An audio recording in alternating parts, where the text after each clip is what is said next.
All rise.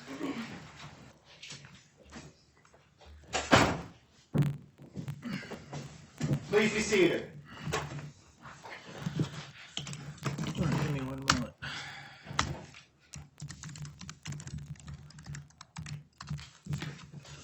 All right, we're back on the record in State of Oregon versus Amy Furley. I feel like I'm saying that wrong again. Furley Hall? Furley, all right. 21 CR 53964. I was told there's a matter for the court before we get the jury in. Yes, Your Honor. The only issue is I may call Tony Sturp as a witness, and he was not on our witness list initially. And so I know that throughout this trial, Ms. Hall has requested or was wanting to call him as a witness, but it doesn't have him under subpoena. The state doesn't have him under subpoena either. I'm just informing the court that I may be doing that and wanted to make sure that was, and I wanted to give Ms. Hall the chance to question him if the state calls him, if she'd like. So if you call him, she has a right to question him. He was on the list of people I he's read on off list, to Your the. Honor. Right. He read off. Yeah, I read his name to the jury. So. And thank you. And the other issue I wanted to raise is that if the state doesn't intend to call all of its listed witnesses, I would ask the court to. I mean, they're under the state subpoena, but I may ask the court to release them at that time. So I just wanted to give. I have an objection with that. The heads up because One at a time. Because Ms. Hall has again expressed desire to, I think, call, although they're not on her witness list, call those witnesses, but they're only subpoenaed by the state. So I just wanted to give the court a heads up about this kind of witness issue for purposes of scheduling and kind of figuring out how we're going to move forward. How long do you expect your case in chief to take? Like through tomorrow, at the end of the day? Not too much longer, Your Honor. I think through the end of the day. Realistically, with Cross, and I think we could probably be done by the end of the day. All right. Your Honor? Just a moment. I will give you a chance to speak, I promise. I always have both sides respond to the issues that come. So at this point, Mr. Mintz, who do you intend to call as a witness for the case in chief? So we'll finish with Mr. and then Officer Rathje, and then Officer Peckles. And then at that point, I'll make the determination as to whether the remaining officers are necessary. And regarding Mr. Sturp, I haven't made that decision at this point. All right. Okay. All right, Ms. Hall. Mr. Sturp was on my witness list, and I'll be calling him. And if, I already said earlier that I would like to call the 3 officers that were supposed to attend on Mrs. witness list.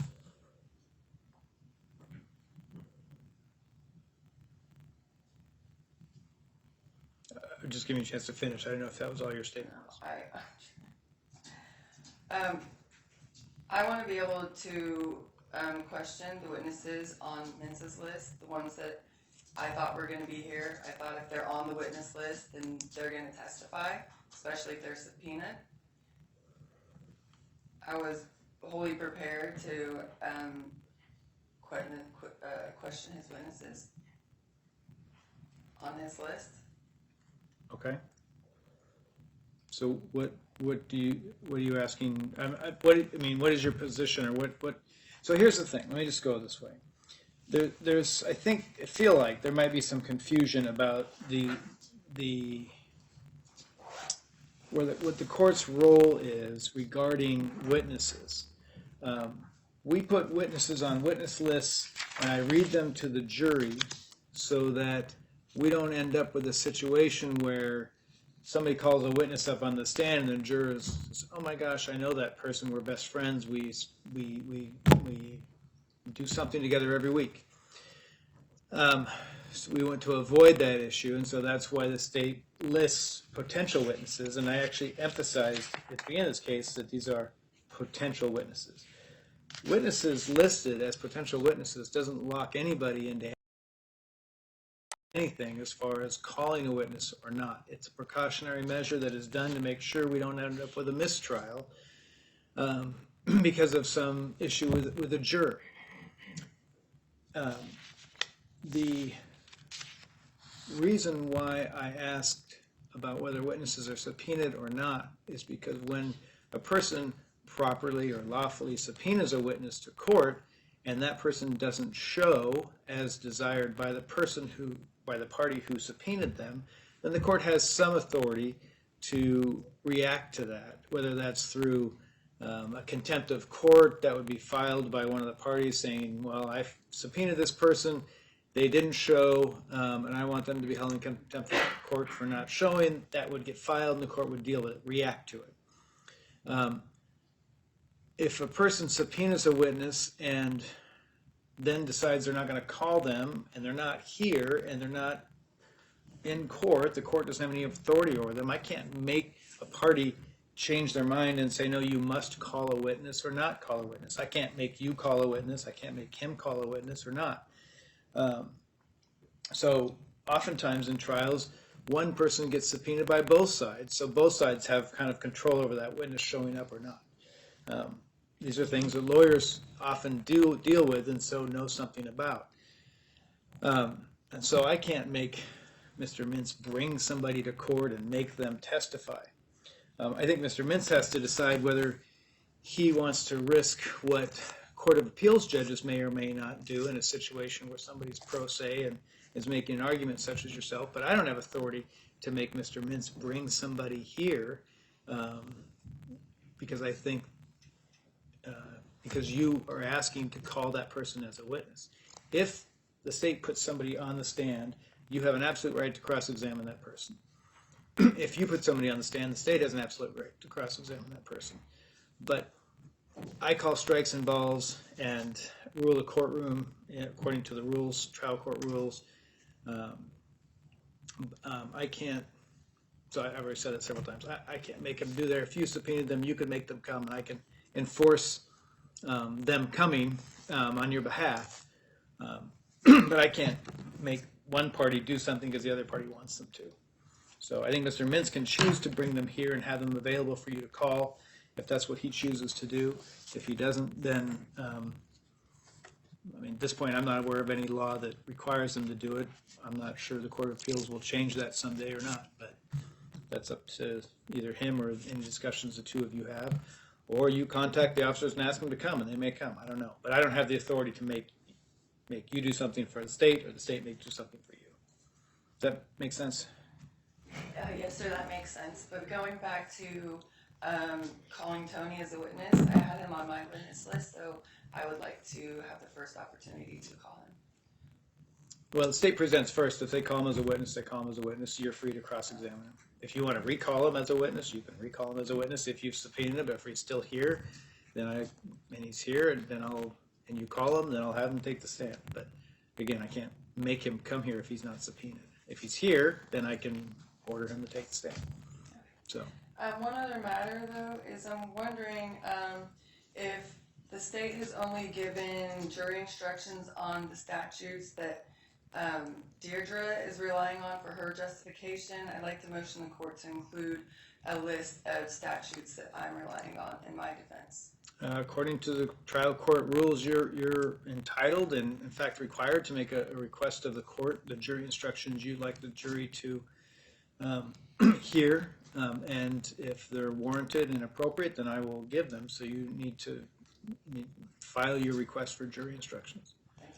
Thank you. And I would encourage you to do that soon. If the state says they're going to finish resting their case today, when they rest, you'll start calling your witnesses. It's possible we'll have this trial done tomorrow, and or the evidence portion will be done tomorrow. If it is, then I need to create the jury instructions, and so I'll need that list from you as soon as possible. Excuse me. Okay, thank you, Your Honor. Anything else for the court? No, thank you for addressing that. Please bring the jury in.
Your Honor, the jury.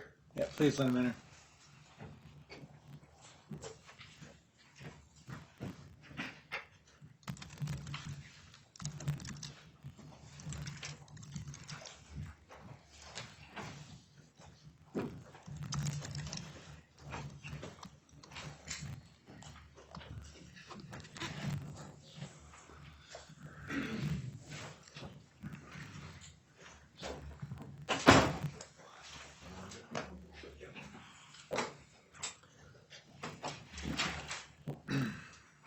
All right, Ms. Stirp, if you'd retake the stand, please.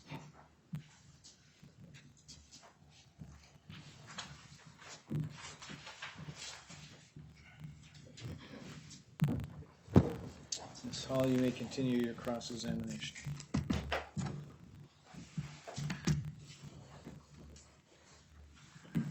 Are you a law-abiding citizen? I do my best.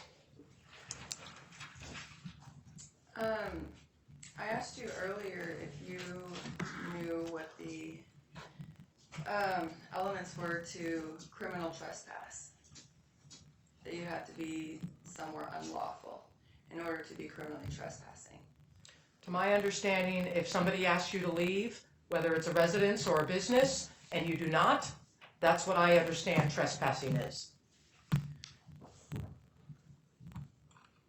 Do you understand that I understand that you don't have that much, I've barely learned the law in the last year and a half, 2 years. I know that your understanding is less than mine. You're a business owner. So, ma'am, a question, please. Okay. Do you have time to look into the laws at all? No. You're busy. Yes. Yes, very busy. So you might not be aware of the Civil Rights Act of 1964. Is that a question? Yes. No, I'm not aware of it.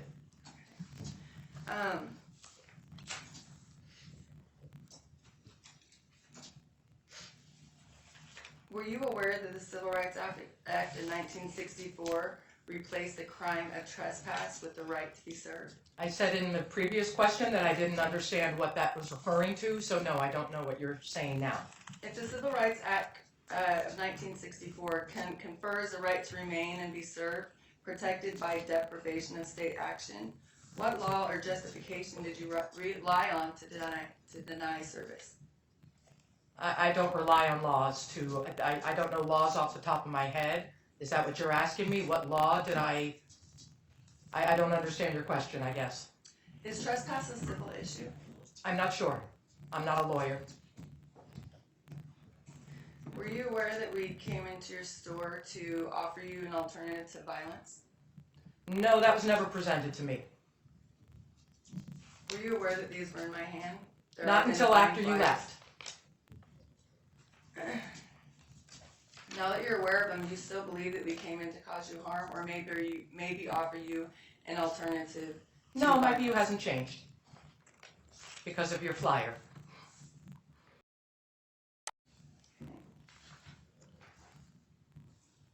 Do you know what a conspiracy to deprive rights is? Nope. Deprivation of rights? Nope. Who is a bigger threat to your store? Ricky and I for coming in to try and offer you some information, or the state who's imposing unlawful sanctions on you? Well, the state didn't come in and punch my face, so I'm going to say you were a bigger threat. Did you ever feel in danger and threatened by the state that your business would get shut down if you didn't comply with the mandates? I intended to comply with the mandates, so no, I was not concerned about being shut down.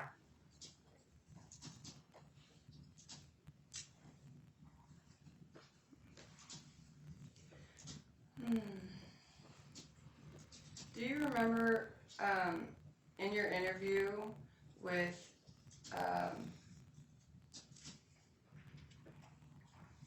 Max, what's his last name? Anyway, do you remember your interview with Max? You were talking about your freedom of speech.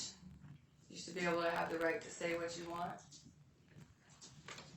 What's the question? Do I remember the interview, or? Yeah, the part in the interview where you said, I have a freedom of speech, I should have the right to say what I want concerning your sign outside. I'm sure I said that, because I believe that. I don't recall specifically saying that, but I'm sure you do. Do you remember saying when you were talking about Ricky and I that, Your Honor, I'd like to move the court to play the video of this interview with Deirdre Sturp and Tony Sturp. I don't have that interview. I have it, Your Honor. Your Honor, I'd ask that we address this matter outside the presence of the jury and with the court. All right. Mr. O'Brien.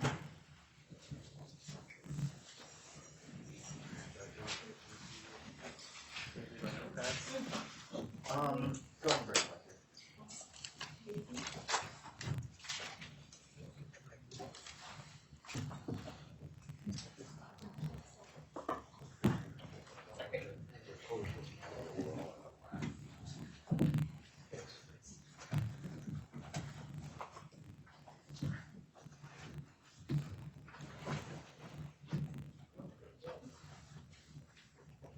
Thank you.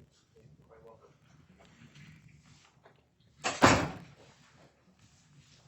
So, I don't believe this is something Ms. Hall has provided the state, but it seems like she is cross-examining the witness and would like to use that. I have no problem with that. I'm just kind of wondering logistically how that's going to get done.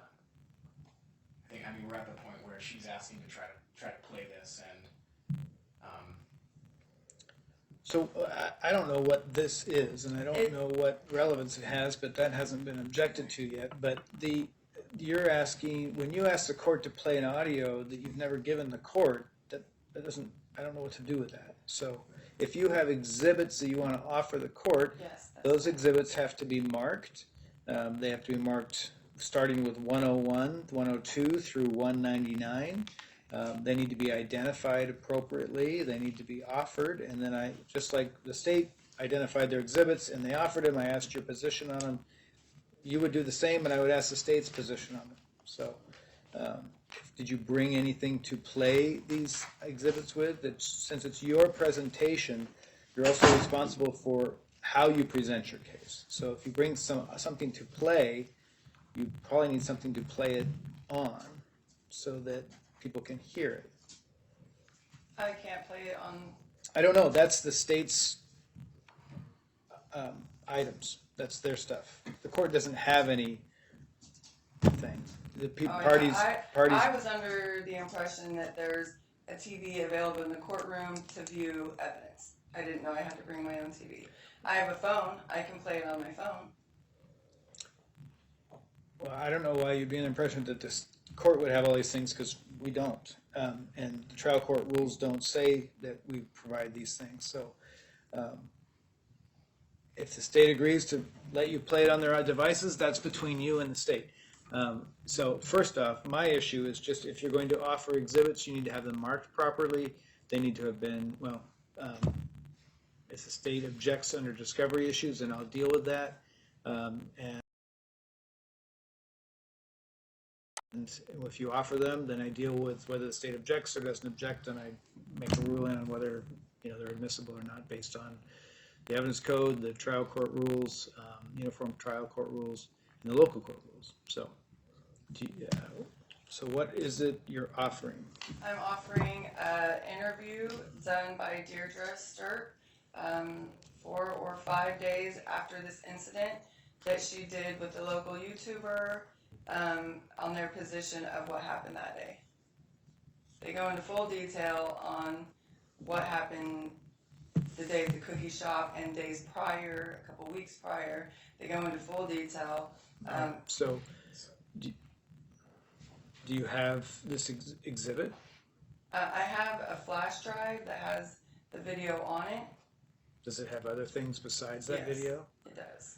All right, so then how do you propose, anything you offer to the court that's received goes to the jury. So if you have things on that are not exhibits on that flash drive, then that's not appropriate to offer the flash drive. It needs to be something, just that exhibit, just that item itself. Can we take a short recess so I can get that together? I can remove it off of the flash drive and put it onto a CD or another flash drive. If you take a short recess, like half an hour, I can get it done quick. Well, that's not a short recess. That's quite a long recess.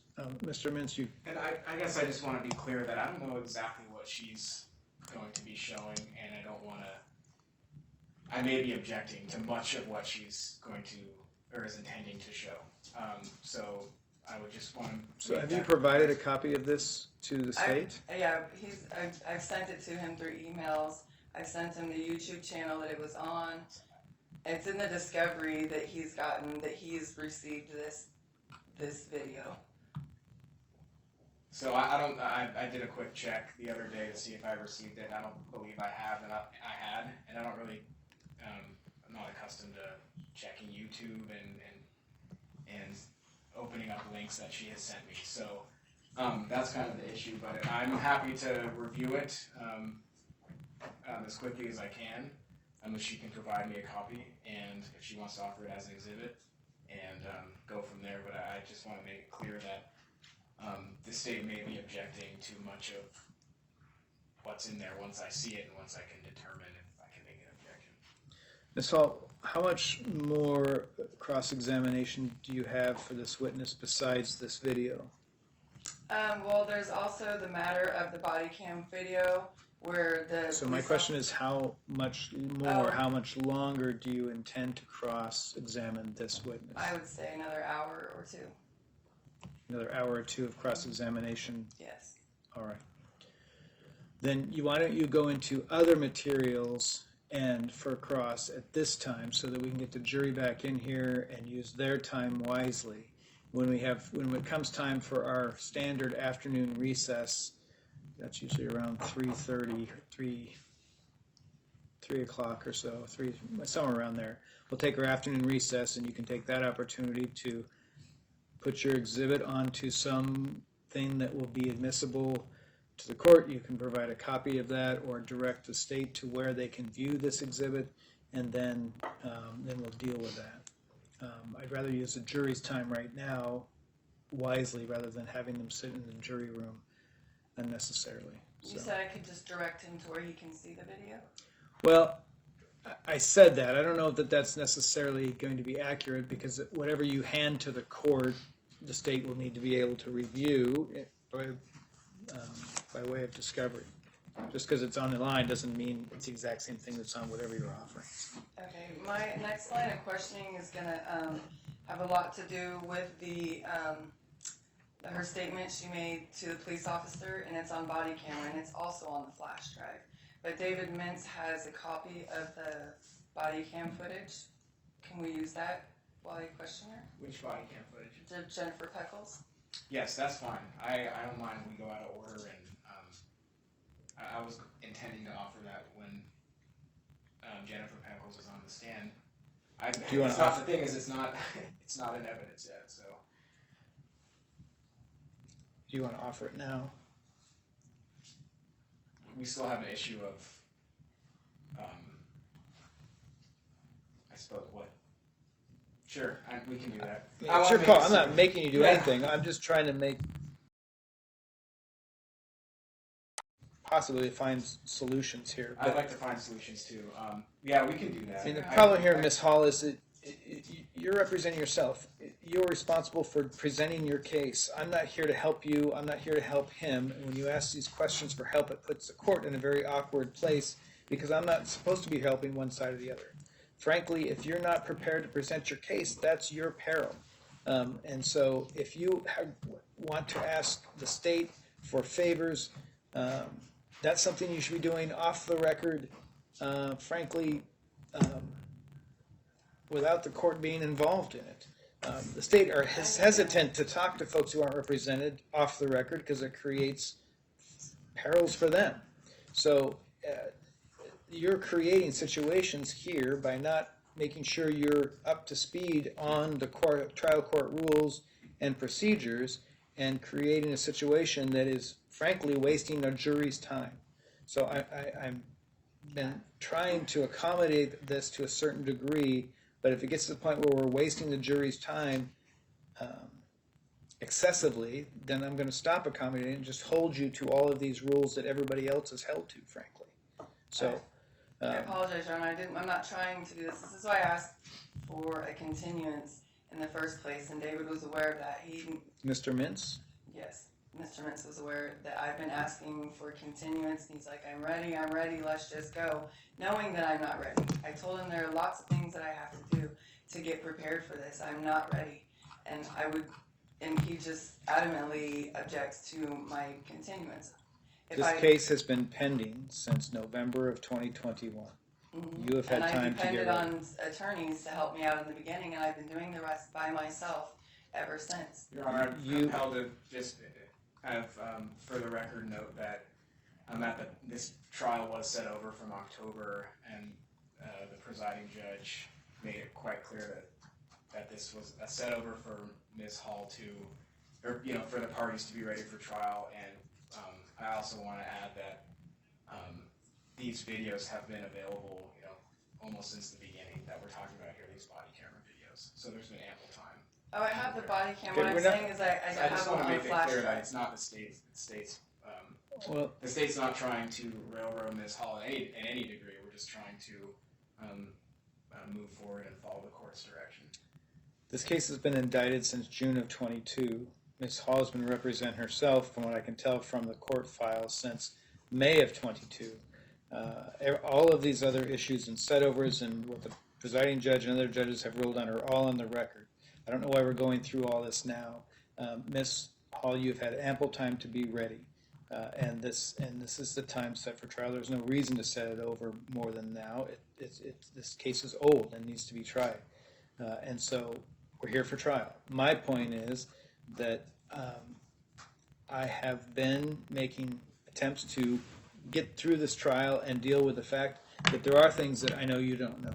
But that's not the court's fault. That's not the state's fault. Your job is to make sure you're ready to go.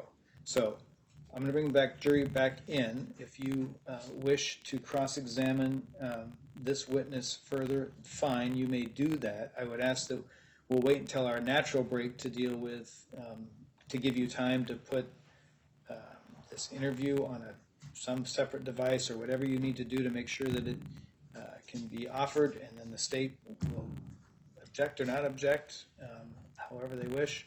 And the body cam issue, if the state wants to offer it, I'll deal with that. If they don't, then you can react to that however you wish, and I'll rule on it. But all I can do is call strikes and balls, and so that's where we are. Let's bring the jury back in.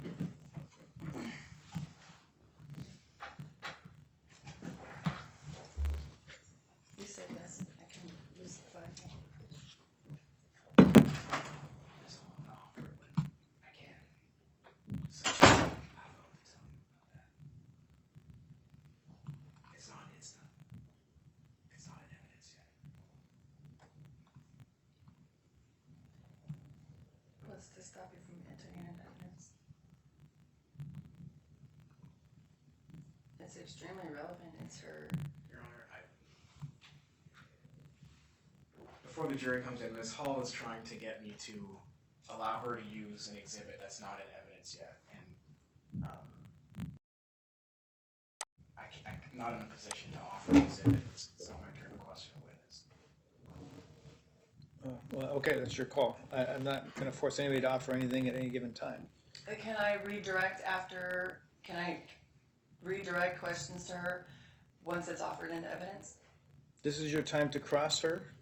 I mean, you ask questions during cross, and you ask questions during direct. If you call a person as a witness, that's when that happens.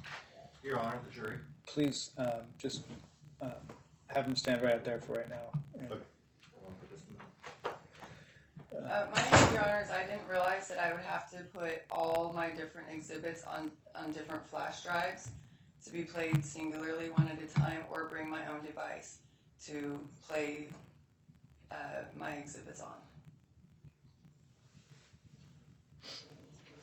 Okay, I'm not sure what you want me to do about your misunderstanding of the situation. I'm just letting the court know that that's why my exhibits aren't ready, is because I didn't realize that I'd have to put them on separate devices. I think I have a solution, Your Honor. How about when the jury comes in, we'll go out of order a little bit. The state will offer the Peckles body cam. It's a state's exhibit. It sounds like there's no objection to it being received. The court can receive it, and it's the state's exhibit. So I'll allow Ms. Hall to use the computer or allow her to direct me to use the computer, I guess, as necessary, just to efficiently move along. All right. That's my suggestion. Well, so it sounds like the state's willing to offer their exhibit. Are Thank you any objection to that? No, I thank you. All right.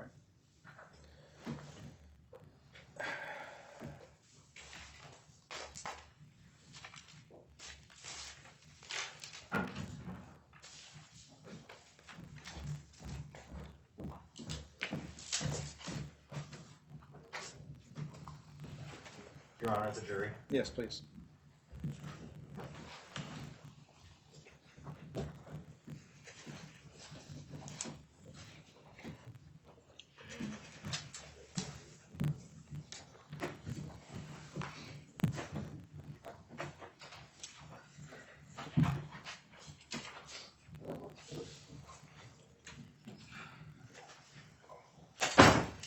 Everyone good? All right, Mr. Mintz. Your Honor, the state offers Exhibit 20, body camera of Officer Pebbles. Ms. Hall, any objection? No objection. Exhibit 20 is received.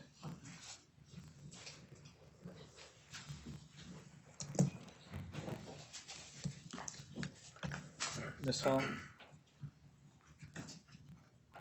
While Ms. Hall is questioning, may I approach the TV, Your Honor? Yes.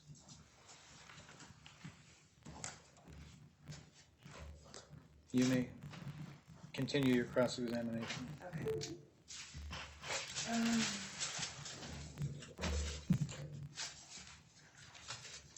So we already covered that you're not in a position to look up laws that protect you as an individual or as a business owner. No, nor do I have a desire. I'm not a lawyer. Do you have interest in protecting your business? Not at this time. Did you have an interest in protecting your business and your person against criminal and civil liability? Yes. That's what I had insurance for.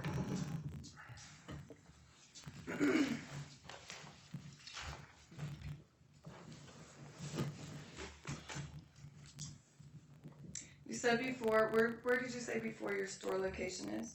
980 Oak Street, Do you know who owns the building? City of Eugene. So you opened up public accommodation inside of a public building? Yes. Did you register it with the state? Yes. Was that description of your business submitted under penalty of perjury? I don't know. Did it say anywhere in that description that your business reserves the right to refuse service to anyone at will? Business licenses don't say that. So no, it wouldn't.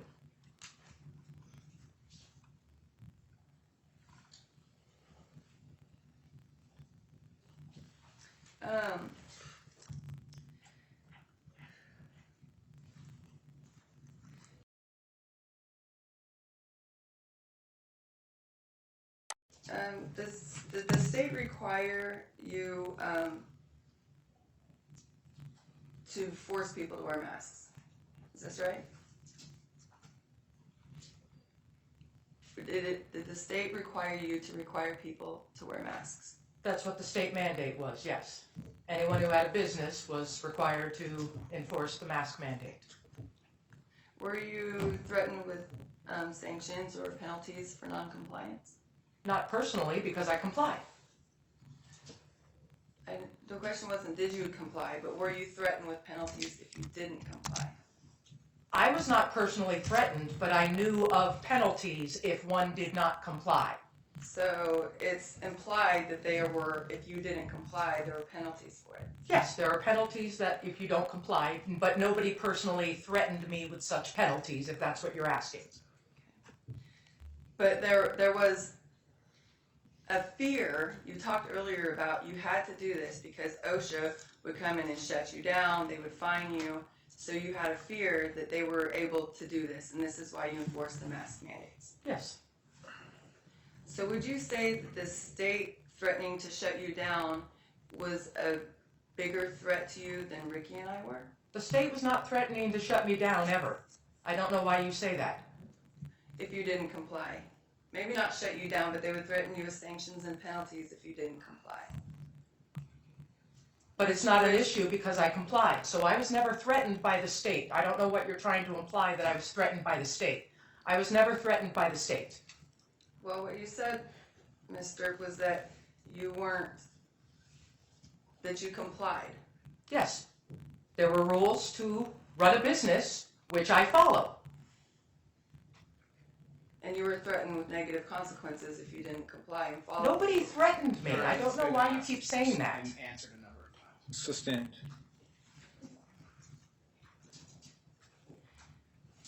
Again, did you ever read the executive order in which these things were issued? No.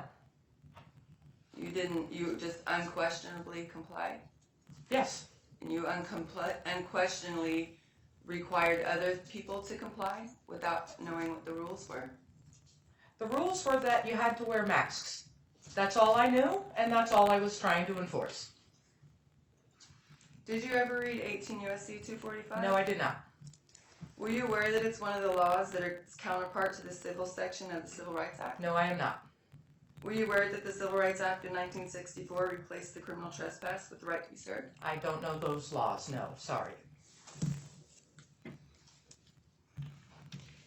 Are you a law-abiding citizen? I do my best. Doesn't mean I don't ever go 2 miles over the speed limit, but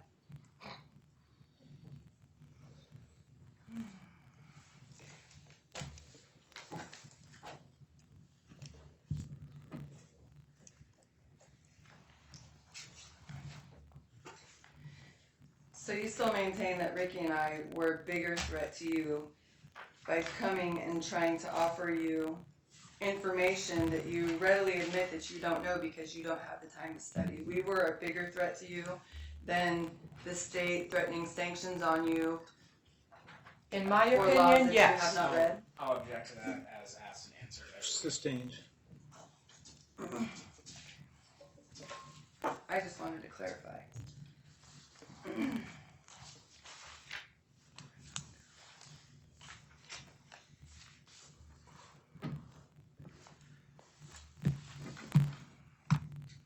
I asked you earlier if you knew what offensive physical contact was, and if you were aware that there are laws against it. And what was my reply? What was your play? I'm asking you. I'm asking. You're not asking me a Ma'am. question at this I'm point. asking questions. What's the question? The question is, Did I say something earlier? If I said it, then it's on the record and I said it. I don't remember specifically what I said 10, 15 minutes ago. You've been repeating yourself a lot.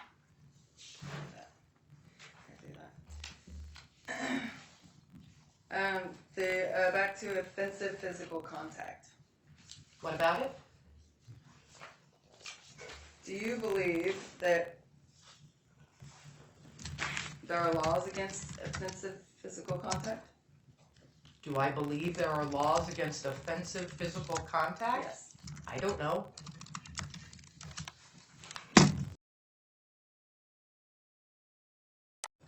How do you know you're a law-abiding citizen if you don't know any of the laws? I've never been arrested.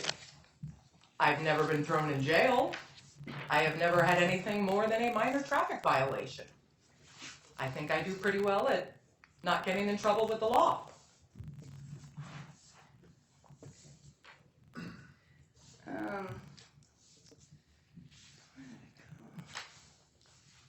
Offensive physical contact, Lane Code 4.705 says no person shall cause or attempt to cause another person reasonably to apprehend that the person will be subjected to offensive physical contact, either to their person or personal property in the person's immediate possession. Who made first contact between you and I that day? What do you mean by first contact? Physical contact. You did. You shoved me. You didn't touch me first? You're with your chest? Not with my hands. I was trying to nudge you out the door. I don't see that as physical contact. That's your right to You're debate. physically contacting somebody. You don't see that as physical contact? No. What about when you admitted to trying to hit Ricky's phone because we saw it on the video? Okay. Had Ricky touched you? No. Did I touch Ricky? That would be his personal property. It says here. I didn't touch his phone though. You did. It just doesn't show it on there. Okay. Ma'am. I You may ask a question, you may not state facts. Do you know what menacing is? no. A person commits the crime of menacing if by word or conduct the person intentionally attempts to place another person in fear of imminent serious physical injury. Then I would say you were menacing because I was in imminent fear when you guys came in. So I think you just Because you proved believe yourself that we as a were- menacer. Because you believe that we were so aggressive. Yes. Okay. How about the provisions of the criminal trespass in the second degree? Let's go back to that one. Do you know that the word unlawfully is in the elements of that crime? I guess so. And you maintain that you believe that just you saying we have to leave and us not leaving makes it unlawful. Yes. Absolutely. 100%. So, if after 9/11 the governor ordered you to ban Muslims from your building because they were a danger to the public, would you have complied? I'm going to object on relevance. Sustained.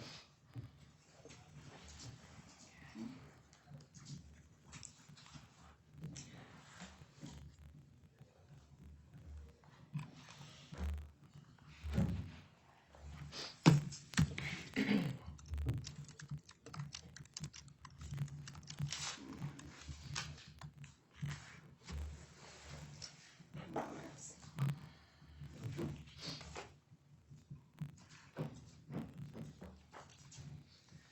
Can you play the video? The body cam?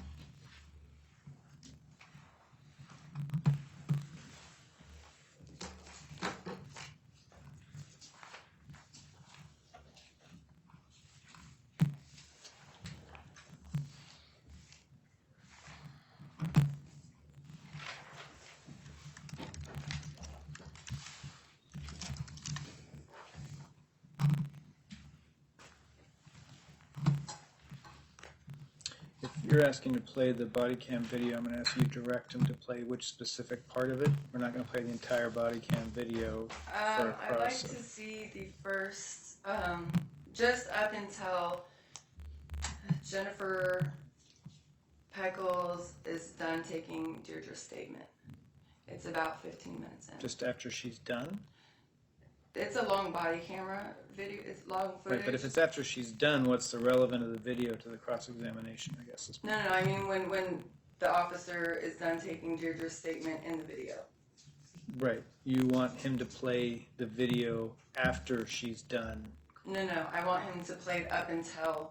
I see. Yes.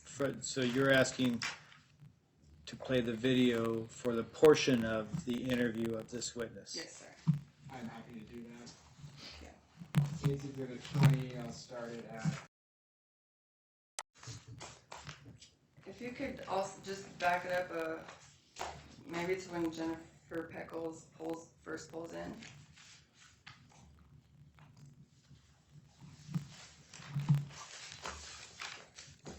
Just a little bit more. A little bit more. Okay. Thank you.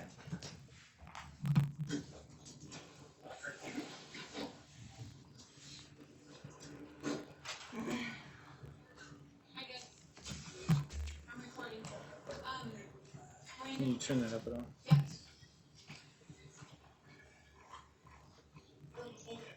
Hi. Sorry. They assaulted my wife. Here, let's go right here. So come here. You Here. Let's go right here. Don't engage with him. That's all I want. All right, here you go. Right here's good. Okay. So and has anybody interviewed her?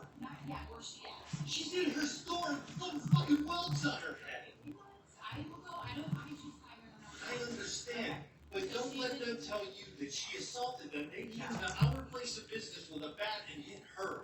Okay. So she already got okay, alright. Hey, Allie? Or Rafi? Rafi. I'm gonna go to the cookie place. Are you cool?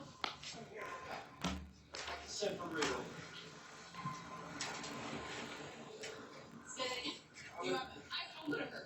I don't want her here for her. You don't want her to identify them? We will. Let me get the statement first.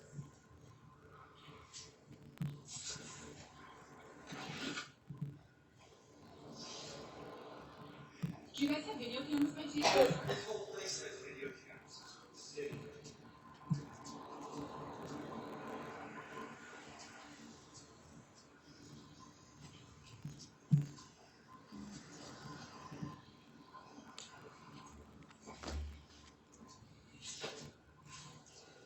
I'm gonna get some pictures. Hey, are you okay? Well, I'm gonna grab pictures right under fresh. Picture of the people. Do you want medics? Do you want paramedics to come and check it out? The cop said he was calling them. Okay. Yeah, that's Station they got one, them. 136, do you want medics to come out? Yes, they did. They're saying you assaulted them. Okay, I did this. It's the girl that's here on my shoulders. Can you pause it, please?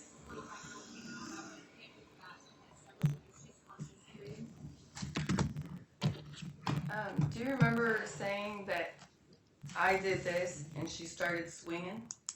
I don't remember. You just said it right here. Okay.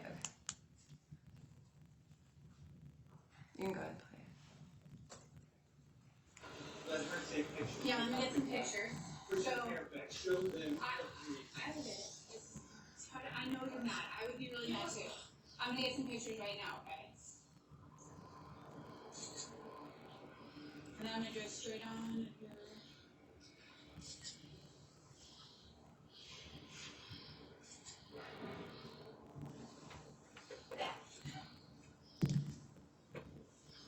Can you kind of scoot your foot back to your next right?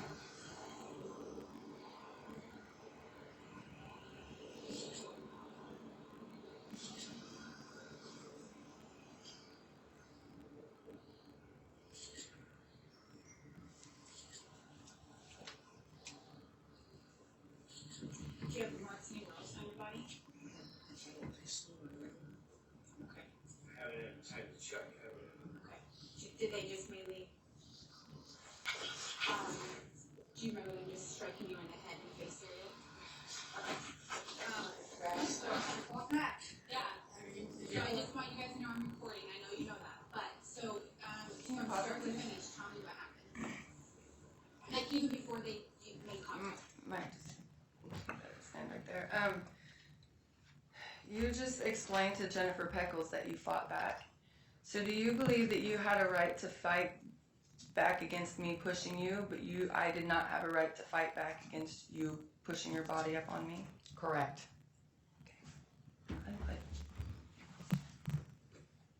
Masks. Okay. And I said, you need to get a man without a mask on. And they started blabbing about why, since where, why, look. And I said, yeah, there's a state mandate. Masks are required anywhere you can.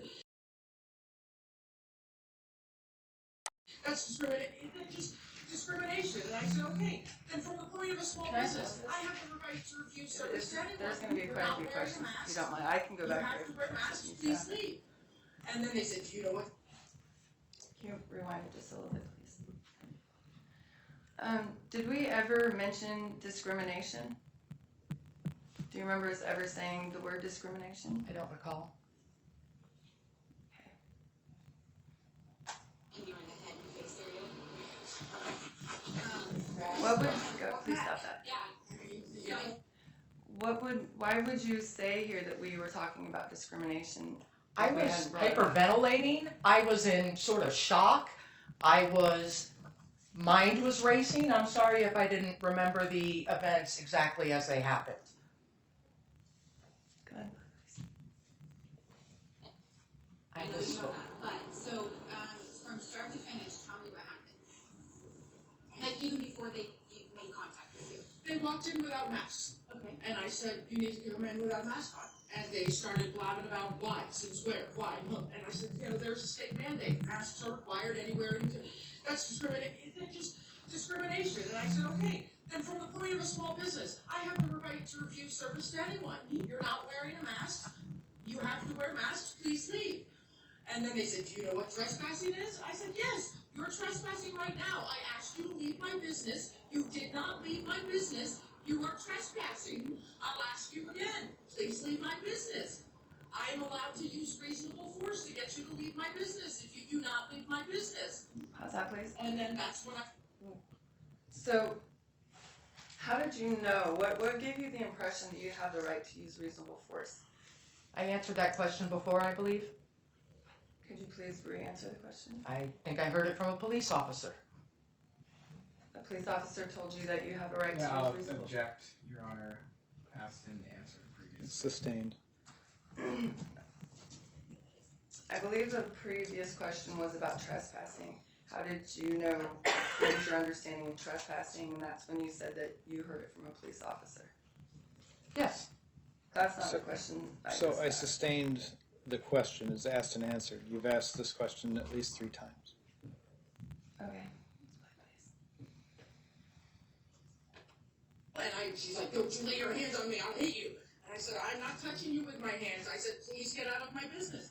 And I touched her with my chest as I walked up to her, and then they tried to nudge her out the store, and she hauled off and hit me. Where are we at?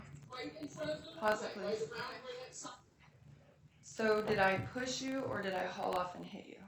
You pushed me first and then hauled off and hit me. Again, I was under duress at the moment. You can see I'm breathing very heavily. I'm trying to calm the adrenaline down. My head was spinning. I remember the events at the time to the best I could. Did anybody make you escalate the situation to using physical force? I believe you did when you refused to leave after I asked you, I don't know, at least 3 times in the video. So And you believe refused? you believe if someone doesn't do what you say they have to do immediately that you can use physical violence upon them? I did not use physical violence, as I've said before. My gently nudging you out the door was what I am legally allowed to do as I believe it.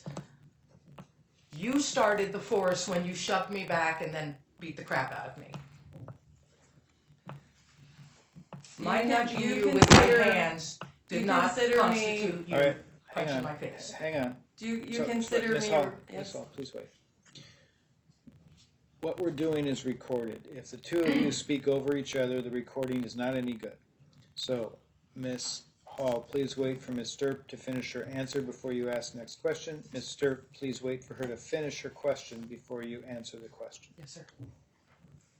Ms. Hall. Do we cause any undue burden on your business by entering into it? I don't know what you mean by undue burden. Can you explain? Can I explain, or do I have to answer one more question? An undue burden, Mr. Did we create any kind of burden on your business? Unwanted, undue burden on you or your business by walking in there and asking you if you offer your services to the public?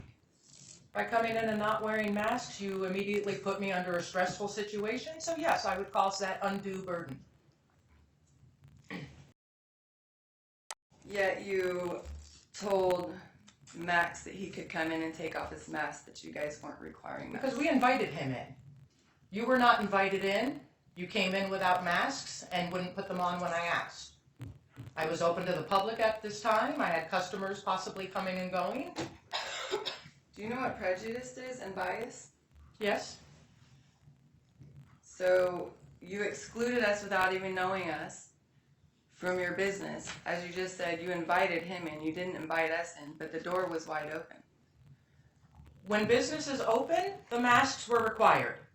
When businesses are closed, I can do whatever I want behind my business. When I have my doors closed to the public, I can do whatever I want in my business.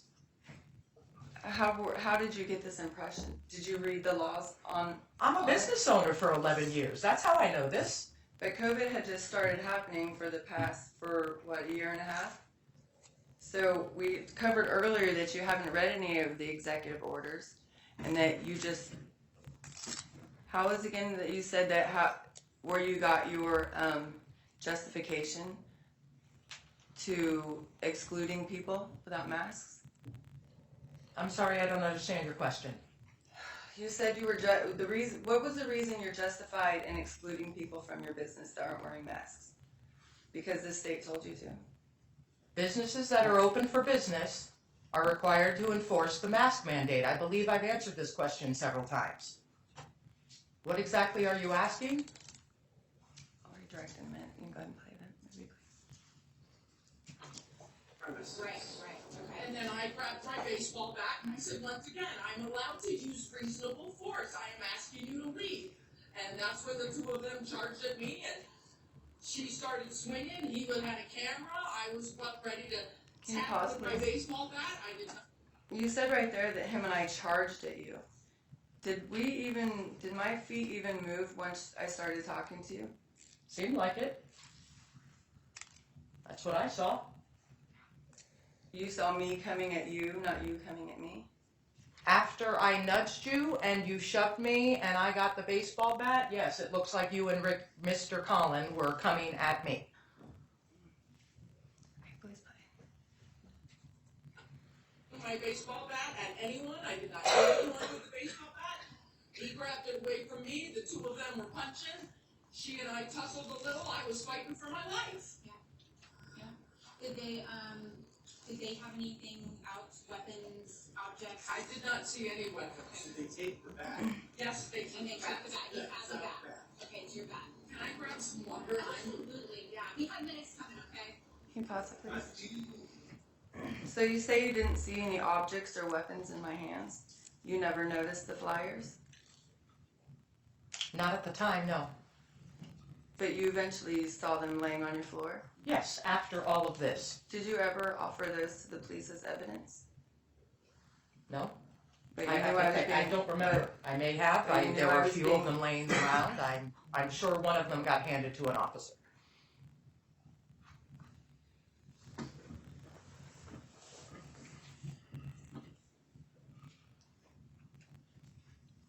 Were they ever offered, and they're not in the discovery.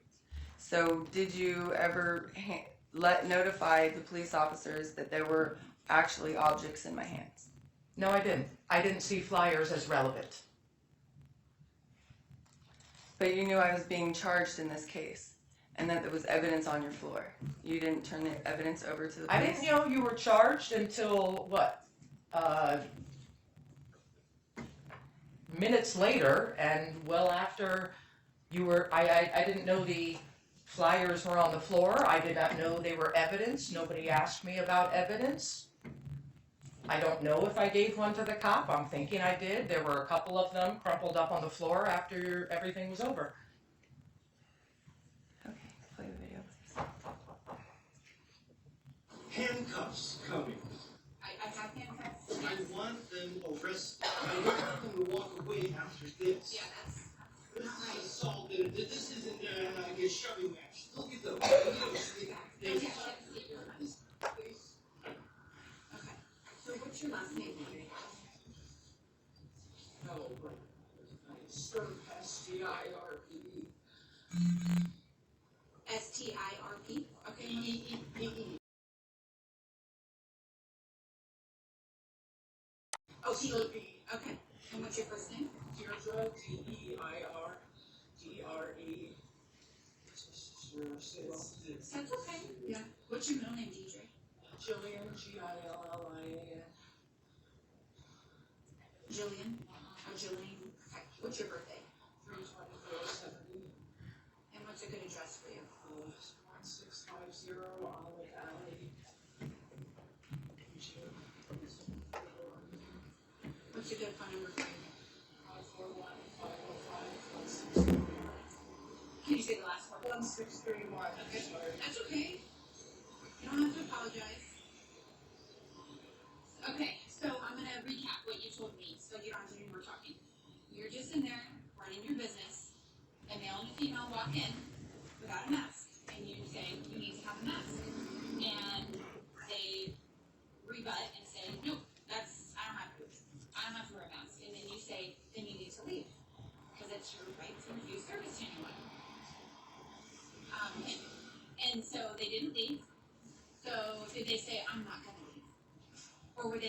way towards the door when you approached? No, they were walking in further. Okay. And, Okay. yeah, they said they weren't gonna leave, they said, They have it on, they recorded. it sounded like they had it banged on their door. Yeah. Okay. So they're. They were making a point that they didn't like the mask sign, Yeah, and they I were just had down- no right yeah. to ask them to leave. Right. Right. So then you kind of walk up to him like you demonstrated on me, and you kind of Asked them to get a nice chance to leave. and she said, "You can't touch me." So who actually threw the first punch? She did. She did. And where did she punch her with a closed fist, open She hand? punched me with a closed fist, and I believe it was the face. Stop it, Face please. somewhere. Do you remember? Can you where pause it, was? please? Somewhere in that. So this is the third time that you've told Jennifer Peckles, you've had time to calm down, think about what happened. This is the third time that you told her that instead of telling her that I pushed you, you told her I hit you in the face. Is there a reason that you told her I hit you rather than pushed you? I believe I said both. You shoved me and then you pushed me. Should we replay this again? I may have said it earlier in the video, but I know right there I just said that you punched me because she said, "Who threw the first punch?" And that was you. I didn't throw any punches. You were the only one throwing punches. You believe that to be true? Yes, I do. I didn't throw a single punch. Do you remember having a hold of my hair so I couldn't leave? I remember grabbing onto what I could, and I remember having some hair. I wasn't trying to get you not to leave. Believe me, I wanted you to leave. You were bashing my face in. But you remember holding onto my hair tight. Mostly I was trying to keep myself on my feet.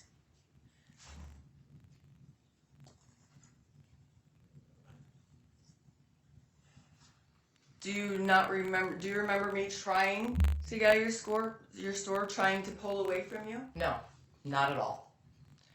And I don't think the video shows that either. Oh, could we replay the video when this one's over with? It shows very clearly. It's up for the What's jury your to question? decide. My question is, do you believe that you gave me a chance to leave once you started physically assaulting me with a baseball bat? Do you think I I had an never opportunity assaulted to you leave with a that? baseball bat. I didn't touch anybody with the baseball bat. How much further would you think you would have got with me with that baseball bat had I not grabbed it from you? Like I said earlier, I was hoping that you would have just left when I brought the baseball bat out. I didn't think I was going to get punched for that. You didn't think that coming at somebody with a baseball bat, you didn't think that I would snatch it from you if you came at me with it. You were just hoping that I would that my natural response to that situation would be flight. I was hoping. Is that what is reasonably expected of somebody as a natural response? I mean, there's different responses to this type of thing, which are, flight or fight. What's your question? My question is, did you think because my response wasn't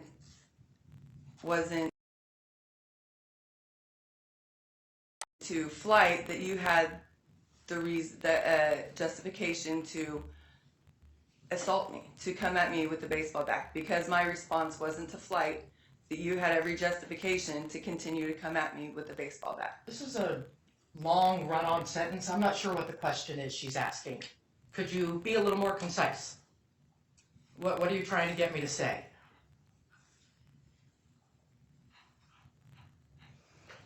Okay, let me freeze it.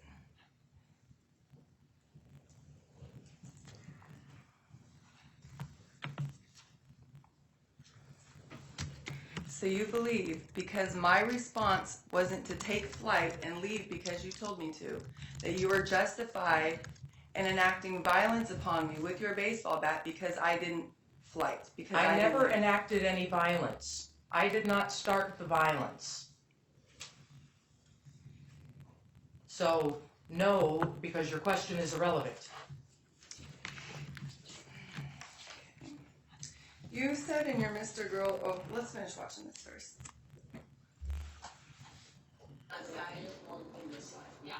And then, so all the injuries on your face are from her hands. Yes. Did she ever strike you with the bat? No. Did he ever strike you with the bat? Did he ever strike you? I think he did. Okay. And so at some point, you and her ended up on the ground. We were tussling around. She was pulling my hair. I was trying to pull hers to get her to stop fighting me. Eventually, I just stopped fighting and I curled up on the ground because it was 2 against 1 at that point. And I just curled up and I was trying to scream for help and I was begging for them to stop. How did they separate from you? Can you pause it, please? I was down. So you said that you were on the ground and the two of us were punching and kicking at you. Do you believe that's what the I video didn't shows? say that I was on the ground while you were kicking and punching me. That's not what I said. Can you rewind it just a smidge, please?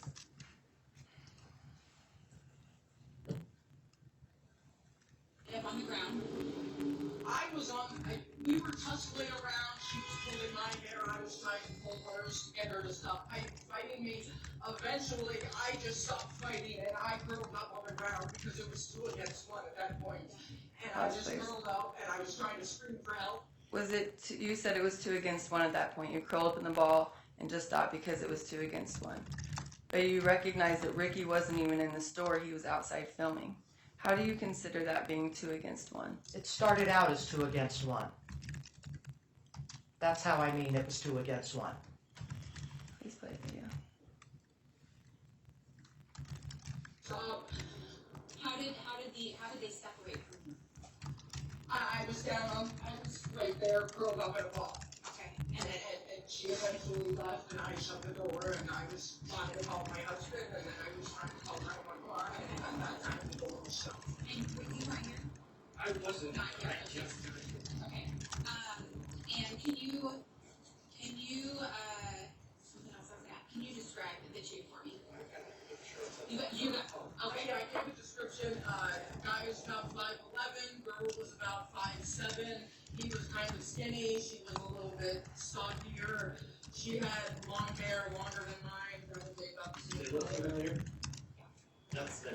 In fact, that's them standing right Yeah, here. I took a picture as they were out the door because they were still And screaming. this was them. Yeah, that's them. Okay. Yeah. Can you send that to my work phone? Absolutely. Okay. What's your And whenever you're ready, I'll give it to you. text message? Yeah, that works great. This number? 541 517 5121.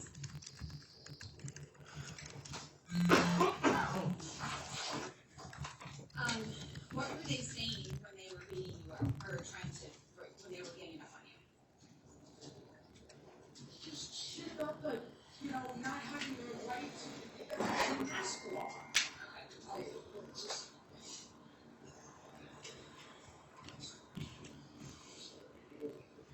I have meds coming to check you out, okay?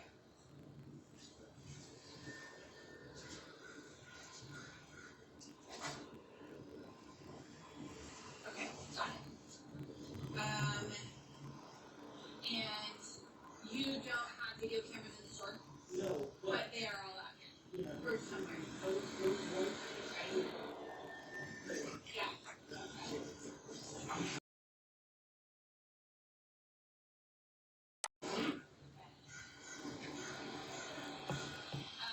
Can you Okay, pause so it, please? how, Did you know that in order to meet probable cause, the reason they take your statement and they take it as fact is because that's how they build probable cause. Did you know that? Objection. Relevance, I guess. What's the relevance of this question? I'm asking because because the police officers are trying to build probable cause to arrest us right now. And they build a probable cause based off of the statements of the witnesses. Okay, I'm asking you what the relevance of your question is, which is whether she is aware of what they're doing. Okay, never mind. She might not be. All right, so objection sustained.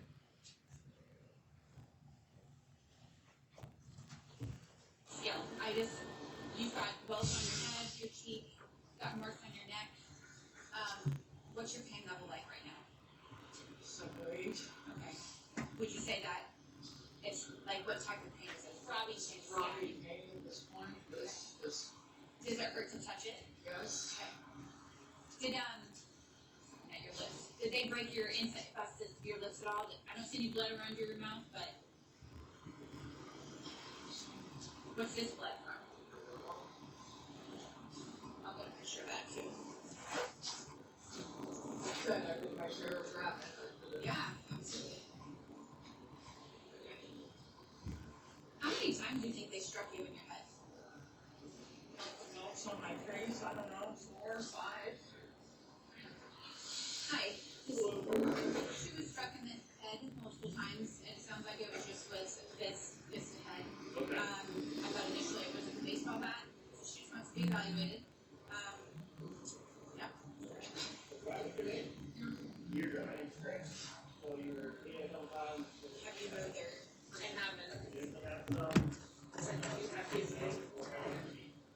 You don't have any time to your day. Yeah. They came in not wearing a mask, and she was supposed to leave, and they didn't, so she got like, hey,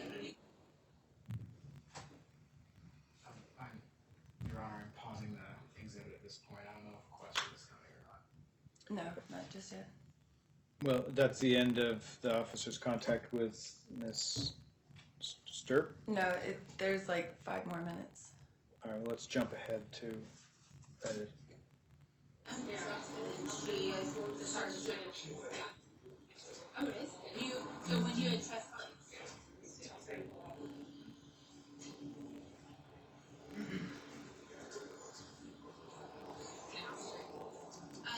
Deidre, at what point did you grab your back? After she took a swing and Pause it, please. Leave, right. So Can you when pause you it, had please? chest puncture, did you have That's the 4th time you said that it's after I took a swing. So right now, the officer is basing a probable cause on your statement. And do you believe you were telling the truth? At the time, yes. Like I said, my chest was pounding, my heart was racing, my mind was spinning, I was full of adrenaline. I don't remember the facts 100%. When you went back and got your baseball bat, did you believe at that point that I had taken a swing on you and punched you in the face? No, But you're telling that to the police officer, that this is the 4th time that you've told her when that I the punched you in the adrenaline is face. kicking in, the brain remembers things differently. My testimony of what I said happened does not exactly match this, but what I said is what I remember more accurately than moments after being attacked. Did you know that officers make arrests and determine probable cause based off of statements that are given by witnesses? I don't know the officers' jobs and how they operate.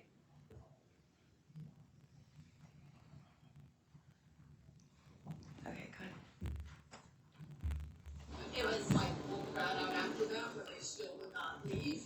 And I said, I have the right to use reasonable force. I will ask you again. Can you pause it again? So you're telling her right now that you didn't pull the bat out until after I took a swing at you and hit you. Is that what you're saying, sir? I meant to say that you shoved me first. At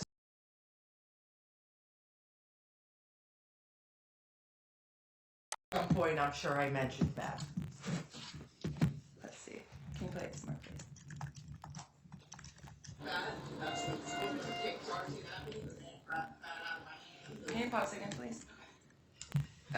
You're telling her also that the man grabbed the bat out of your hand. Who actually, in fact, did grab the bat out of your I hand? don't remember. You don't remember me snatching it from you as you were coming at me with it? I don't remember. I don't remember who took the bat. And I've never watched any of these videos. So, Please play it.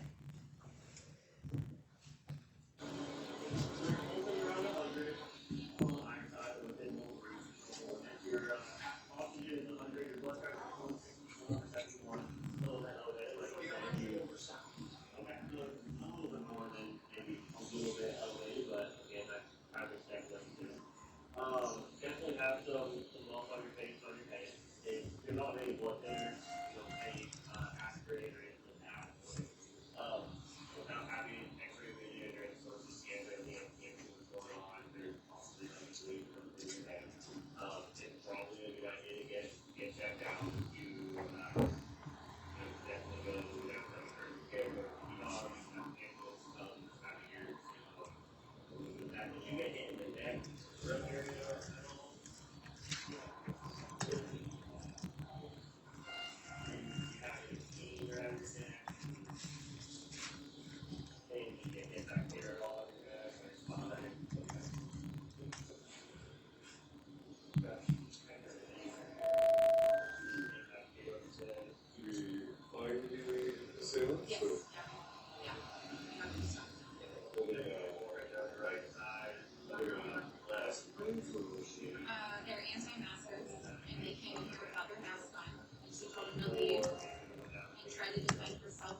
very aggressive.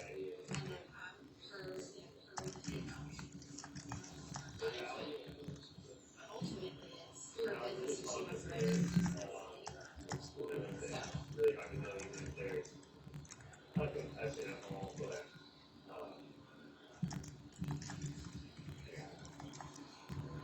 I'm not sure if this would help, but it would be helpful for me to know the extent of your injuries. That would determine what type of crime I charged him with.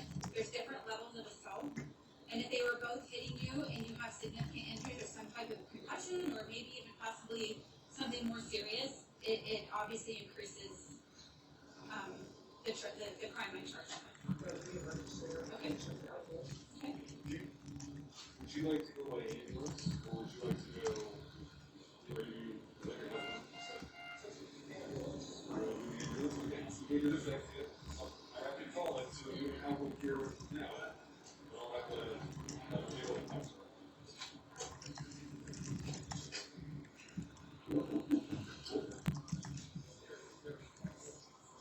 So you guys should drink for eval and make sure she's I can say that.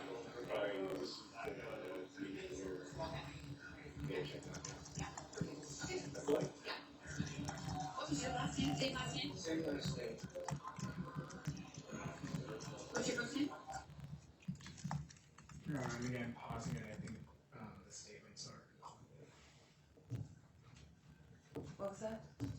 He's positive because it appears that the interview of her is done, which is what the purpose of playing this video is for. There's a little bit more. What part? Just fast forward it just a little bit.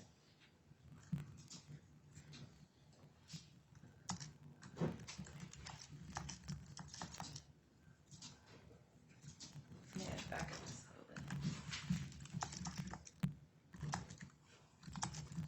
I saw the one down there. I was like, oh my god. I get something, you can do freshman or kids stuff from their video. Oh, absolutely. Yeah. Okay. Okay, well, I'm gonna go chat with Magnus. Yes. Yeah. Okay. Yeah. I don't know. I'm gonna. Yeah. Well, I mean, it's not gonna be good.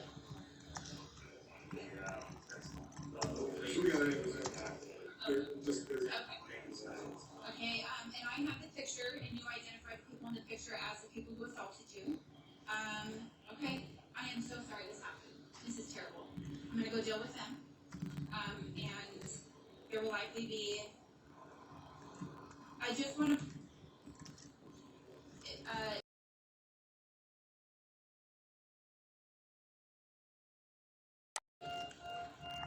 Those guys are just down at the meeting court protesting mass. They're always armed with pistols. Can you pause it, please? So How did that make you feel when she said that we were always armed with pistols? I don't recall hearing that. Fair enough. Well, I'm sorry, one more thing. Did you think that, did we ever display any weapons, No. like she claims? No.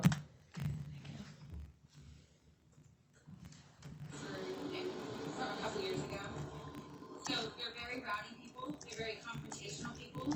I actually got in a physical pushing match with him at the courthouse like half an hour ago. Yes. So I just want you to be aware they're very confrontational. This will not end today. I'm not saying that they're a threat to you, but the court proceedings, it can be a mess. So I just want you to kind of prepare yourself. Absolutely. Absolutely. Start in order. Yeah. I just want you to know some history about them. They can probably be dangerous, I would imagine. They carry firearms with them everywhere they go, obviously. So just, keep an eye out and call us, okay? We're just 2 blocks down that way. Alright? And again, I'm really sorry this happened. It's not okay. It's not. So, alright, I'm gonna get out of here and let you guys go to the hospital. And if you guys need Thank you. anything,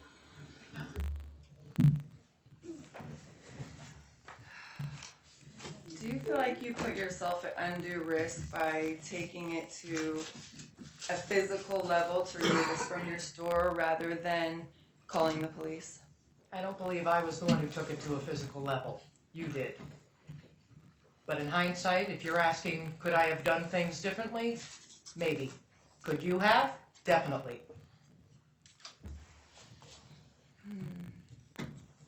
You believe the thing I could have done differently was leave when you told me to leave? Yes, that would have been the respectful thing to do. You said in your interview with Max that you said, if you have a problem, take it to the governor. Use your words. Do you remember that? No.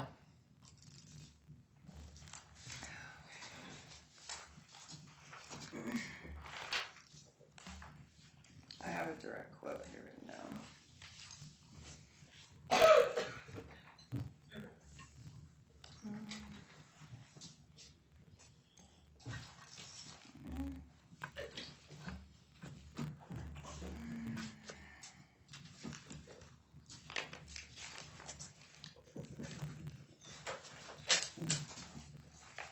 Do you believe we came in there to do anything other than use our words? I believe you came in to start a fight. You believe we came in to start a physical altercation? Yes, I do.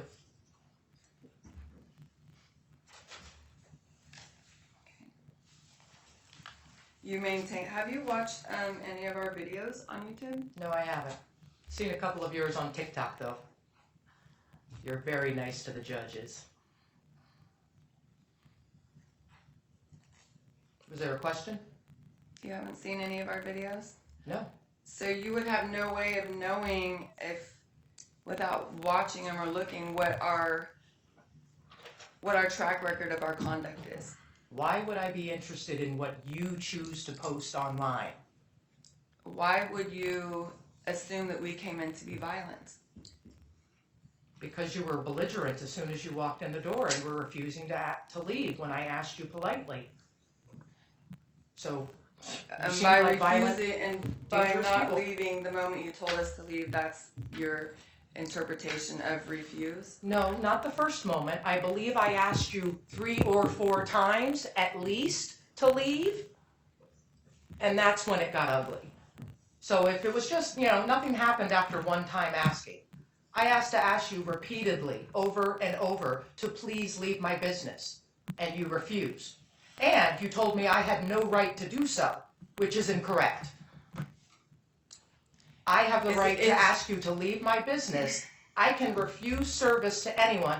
I can refuse service to you because I don't like your hair. That is within my right. That's your belief? That is the fact. That is true. How have you come by this fact? What research What have you research do you have to show that my answer all right. is... This is She's not. questioning everything I say. That's her right to do right now. This is not an argument and a back and forth. This is a question and an answer. It's a one-way street. So what is the question What again? research have you done to determine that that's your right? That you have the right as a business owner to force people to leave immediately if they don't leave? Objection that has been asked previously a number of times. Sustained. So Ms. Hall, you don't get to go back and rehash questions. You ask them once, get your answer, and move on. If you have different questions, you're entitled to ask them.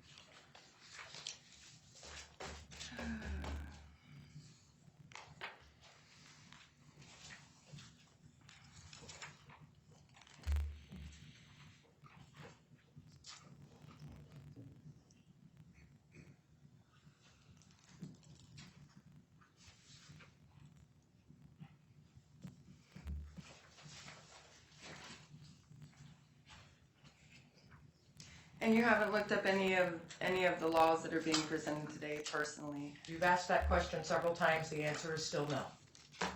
No desire to be a lawyer. No offense, Mr. Mintz.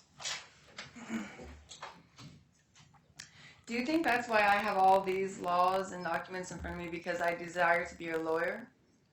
I think you're nuts. I don't know why you have all these things. Objection, I'm objecting to that question again, based on relevance. Well, Objection sustained, although Mr. Mintz, your objections need to be more timely after questions are being asked and answered, and then the objection comes afterwards and it's untimely, so your objections need to be more timely. So you think I'm nuts for coming in and offering you? The objection was sustained, and so the answer is, we're done with that line of questioning.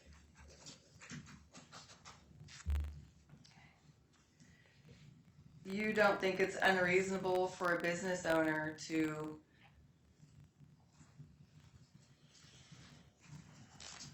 use physical force? I don't see that I used physical force. I see that I used reasonable force, which is different in my opinion. And I've done it before with no consequences. I have had homeless people wander in and they don't leave, and I just, like you, kind of shoo them out like a pest. And most people leave. You were the only one who put up a fight.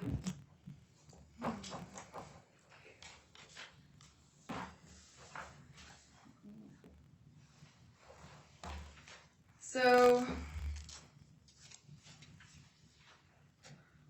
in your Mr. Girl interview, you say several times that you're not an activist. Is that a Is question? this true? Yes, it's true. I'm not an activist. Do you have a sign in your window that says no justice, no peace? That was given to me after the George Floyd attack by the University of Oregon Black Lives Matter movement, and lots of businesses throughout the downtown community had that. Doesn't mean I'm an activist. They asked if they could put a sign in my window. I said sure. Doesn't make me an activist.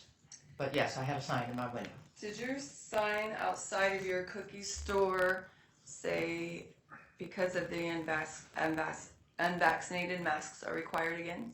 At one point, for a couple of days, yep, I changed my sign out every couple of days. So yes, at one point, it said that. Do you consider that activism when you're politically engaging? I don't see anything political about that statement, so no, I didn't see it as an activist. Were you under the impression that we came there because of your sign? I have no idea why you came. Well, what was the question? You had mentioned to Jennifer Peckles that we were making a big deal about your sign. Did we ever mention your sign to you? Did I we don't ever think say I anything said about to it? anything to Jennifer Peckles about my sign. I don't recall that. You said they were making a big deal about my sign out there. Like you thought that we were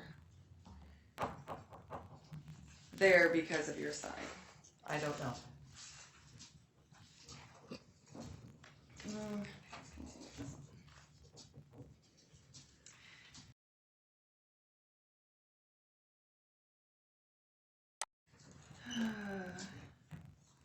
You said the last 2 years have been hell. All my business has been taken away. This virus has been terrible for the small business owner. I've lost 2/3 of my regular customers for 2 years, and after 10 years, I don't know if I want to do this anymore. Did Ricky and I cause you to lose any of your customers? No, no one said you did.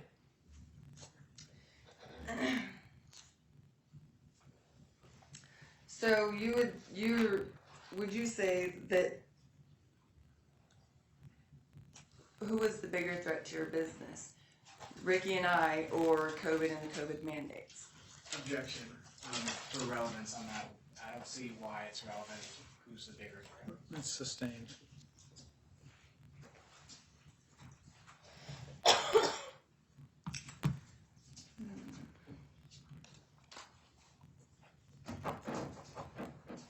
Can you tell me one more time what made you believe that Ricky and I were a threat?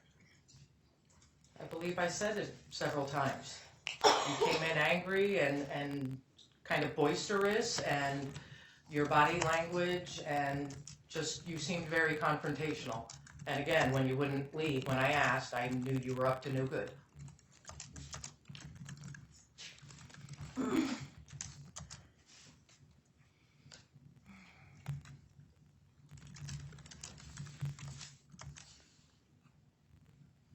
You said 10% of the world is full of shitty assholes, and these people decided to break the law and come and assault me because they had no better way to express their anger than assault. Why would you believe that we were angry at you? I never said you were angry at me. I said you had anger. I never said it was directed at me. I imagine your anger was over the mask mandates, and like you have explained for days that you don't think the government has the right to tell people what to do. So that's why I assumed you were angry. But you just wanted to take it out on me and not the government. And then you said, because they had no better way to express their anger than assault, use your words. Go take it to the governor. Not my fault. Did we use words when we came in your store? To me, yes. I'm not the one who put the laws in place or the mandates in place. I didn't make up these rules, so why were you mad at me for them? You believe we were mad at you? I don't know. You came in like you were angry, that's for sure. Have you dealt with angry customers before? Yes. Couple. Can you tell me what those experiences are like? No. I don't recall. They're not that important.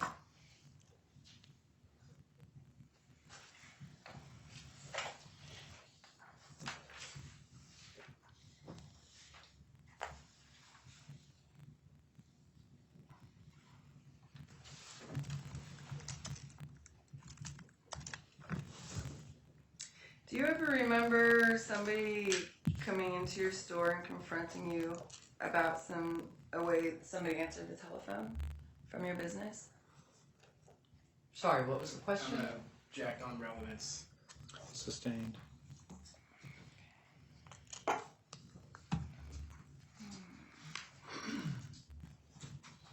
Do you and your business, did you have a Twitter page? Yes, my husband ran it. I don't do social media.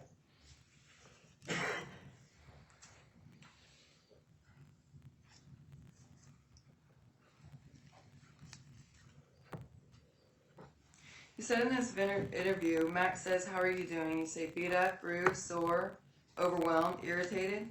I didn't want any of this. Do you think there was any other way that you could have handled this situation other than trying to touch me after I asked you not to?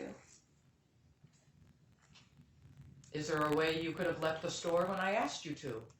Can you answer the question without answering the question? Possibly.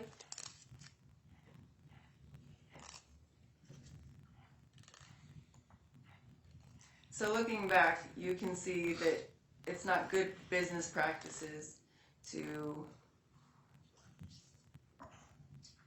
object somebody to offensive physical contact just for coming in to either seek your service or offer you some information. You were not seeking my services, and I weren't interested in the information you were giving me. So I asked you to leave, and you didn't. And then you attacked me. Is that how you see it, that I attacked you? Yes.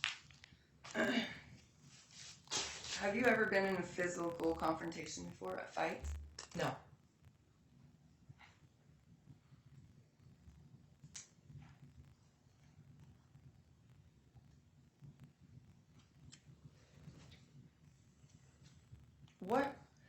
What prompted you to believe that going and getting a baseball bat, when you retreated to get a baseball bat, what prompted you to believe that that was the proper action to take, rather than call the police? As I said before, I was hoping you would leave when that happened. Most people would leave.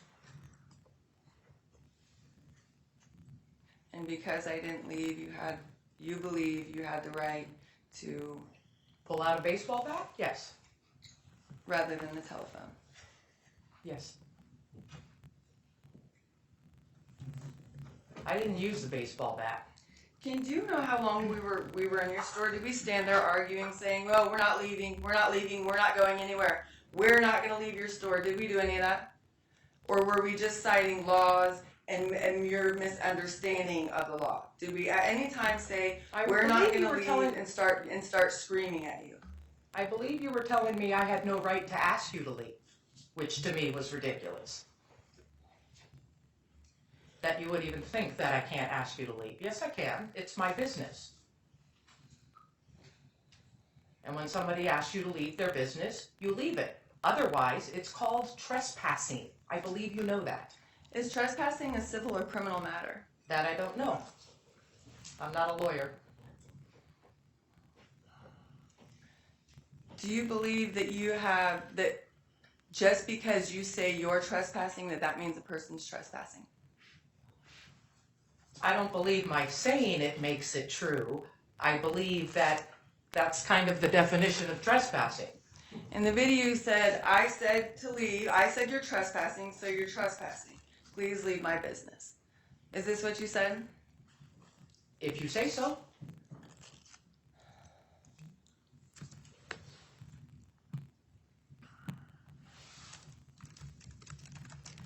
Do you understand that trespassing is a legal term? Yes? Do you know that legal business requires due process? No, I don't know that. Again, I'm not a lawyer.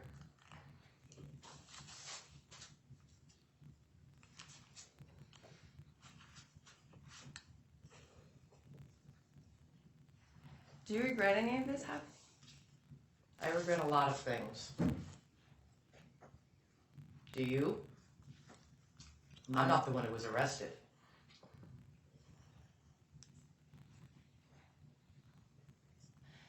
Do you believe I deserve to be arrested for defending myself against?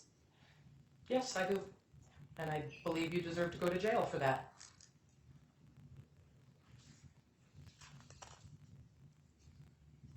I have no further questions. We're going to take our afternoon recess. Mr. O'Brien, can you take the jury out, but leave us on the record? Mr. Zedek, can you help maintain the FTR, please?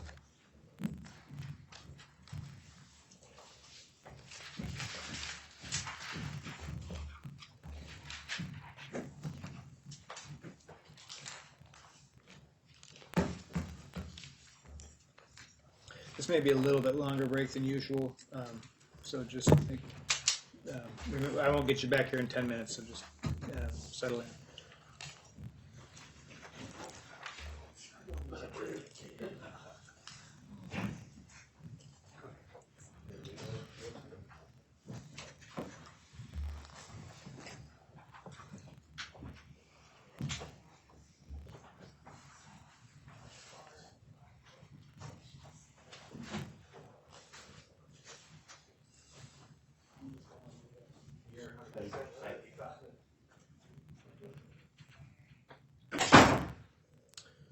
Ms. Stirp, you can have a seat. Ms. Hall, I took this break, well, it's our natural time to do it, but also we had a discussion earlier about giving you some opportunity to put your exhibit in a manner that would be acceptable to be received. I don't know, I didn't know if you wanted to still do that or not, so that's why I waited to keep it on the record. Yes, but I'm sorry. Can I examine the witness when we come back? That's why I took the break. So Okay. if you, yes, I've not considered you to be done with this witness because you wanted to do this exhibit. I don't have much time. How much time do you think you need to make this happen? I'm gonna have to go purchase a new USB drive and find a computer to transfer it. I Well, would say probably 30 minutes.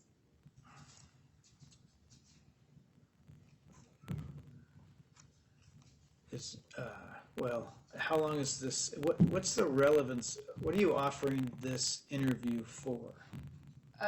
It's quite relevant because Deirdre Stirp, So it's what are you only about what are you offering it for? for. For what purpose are you offering it as evidence? I would like to play it. It's a video. I understand. Why are you wanting to play it while this witness is on the stand? What are you offering it for? Are you offering it to impeach her statements? Are you offering it? I'm offering it because I need some clarification on some things that she says in the interview and things that she's saying here. Is this for? I guess I'm trying to It's- understand if this is an interview where she describes the events in this incident, or is this an interview about belief systems? It's both. It describes the incident that happened. It's only 10 minutes long. It's a very short. Uh,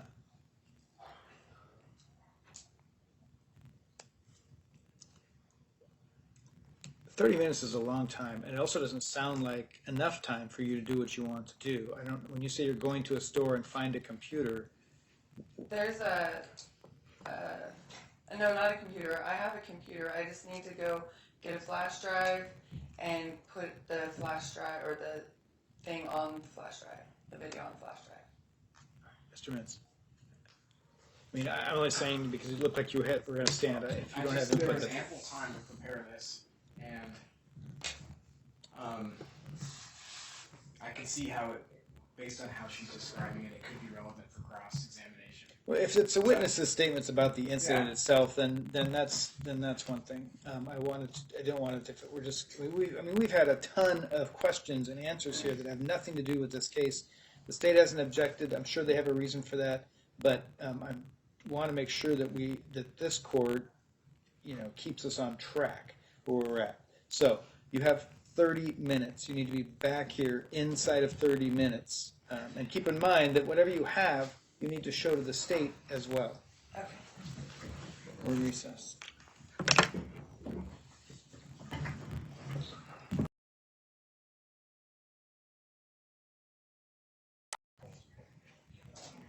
All rise.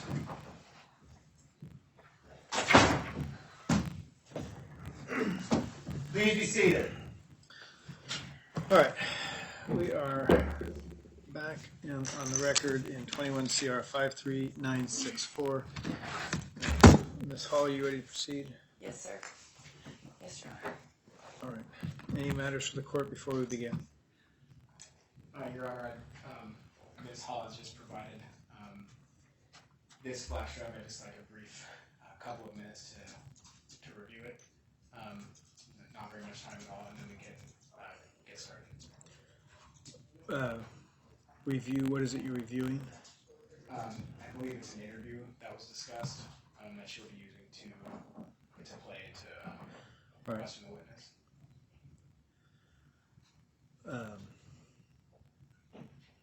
That's fine, go ahead. I'm just trying to decide if I need to go off the bench or we can just get it done and I'll be here.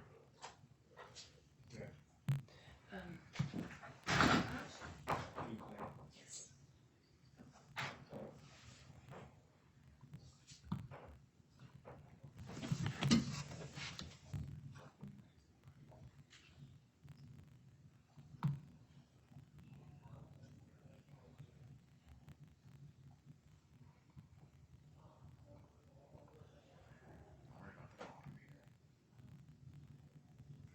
So this looks like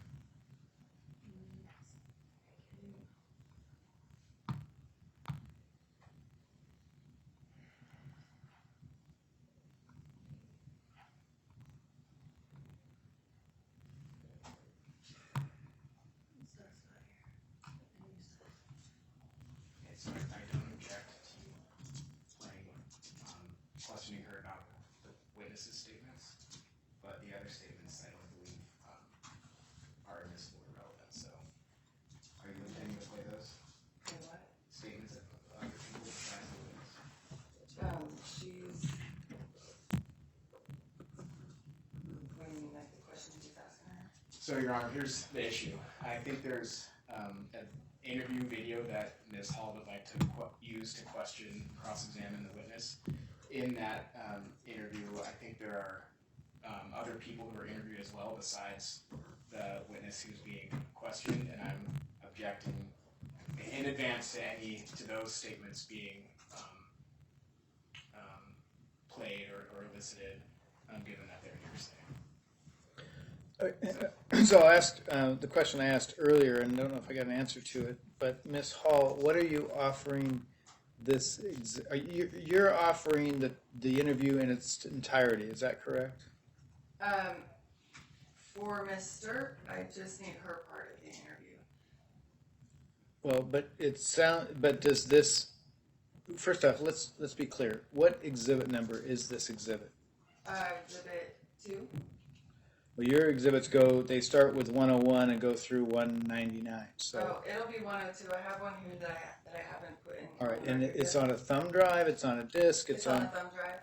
All right, and so do you have that marked as 102?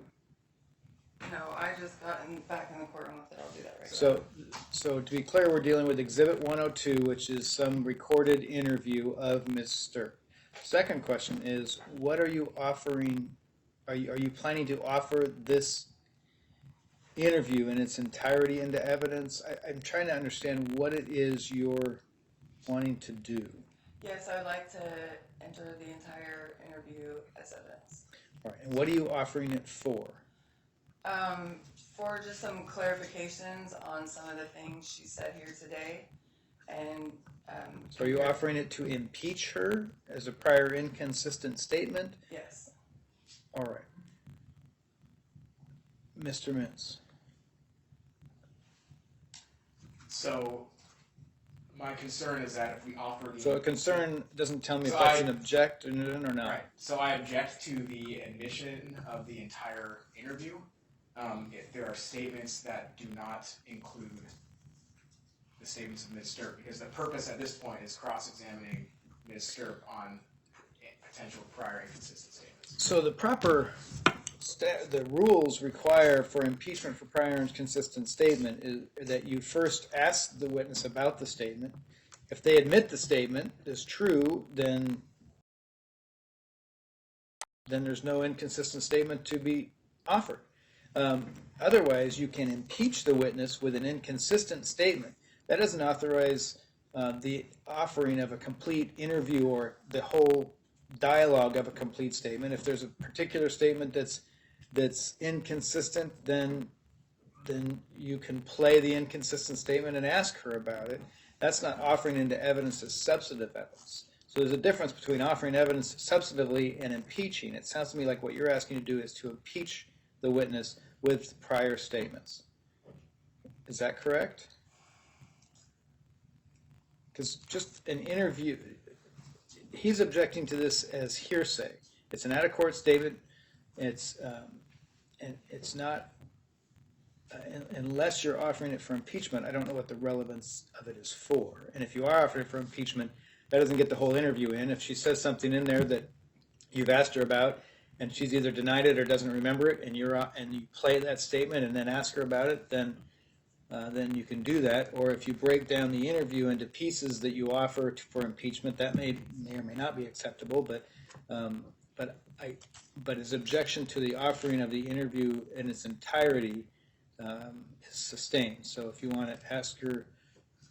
If you want to ask her about statements, which you have asked her about statements in the interview, and now you want to impeach her with these statements, then that's something you're more than entitled to do. But his objection to offering the entire video, including other people's statements, is there more than one person talking? Is it an interview where it's a question and answer? Are there multiple people on there? I don't know. Yeah, there's an interviewer, and at first he's just talking 30 seconds long where he's talking to her and her husband, and then it goes on to So there's more than just her making statements, her husband's making statements. Yeah, at the very beginning. Okay. Then that cuts out and it goes to just her for about 7 minutes of her talking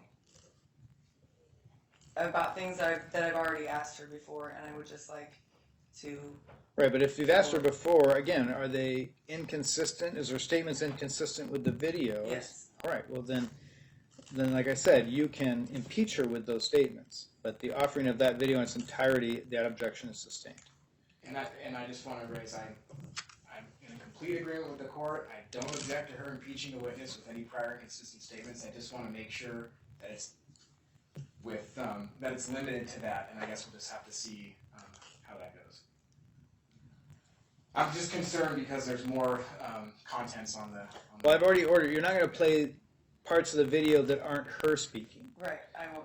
And we're not just going to play it through its entirety unless you're telling me and have an argument that what you're telling me is there are things she said that are inconsistent. If you want to impeach her with an inconsistent statement, you may do that with the video. But as far as offering the whole video in its entirety, that's objection is sustained. Okay. I would like to impeach her on a portion of the video. And you're entitled to do that. Ms. Hall, you can use your computer. All right. Anything else for the court? For scheduling purposes, Your Honor, I think at this point we'll probably get done with Ms. Stirp this evening. If I may send home the two officers waiting, I don't see any way we're getting to them. Excuse me. If the court would like me to keep them, I'm absolutely fine. Well, I don't know the all I'm saying is that we're going to 5 today. So if for some reason she stops her cross and you think you have enough redirect to take till 5, that's your call. But I want us to go till 5 Okay. today. Thank you, Your Honor. I'll keep them around. All right, Mr. O'Brien, you want to bring the jury in, please? Ms. Stirp, you may take the stand.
Your Honor, the jury.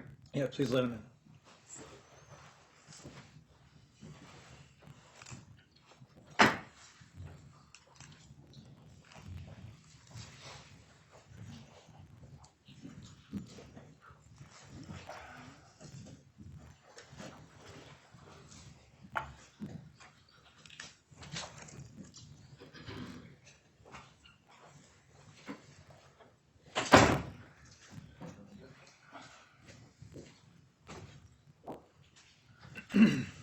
Ms. Hall, you may continue.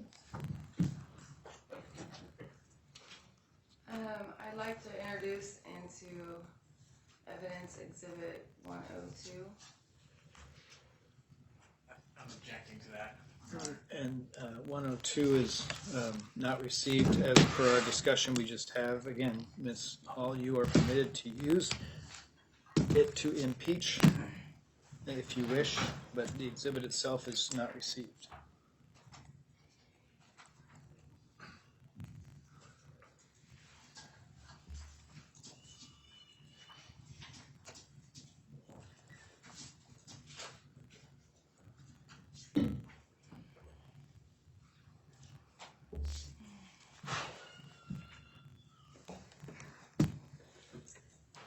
Okay, I'm gonna play a 7-minute clip from this video for the jury. I'm objecting to her just playing the 7-minute clip. I think there needs to be a question asked. That's sustained.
Ms. Sturp, you say in this interview I'd like to play that you believe that the thing that set it all off was your snarky sign.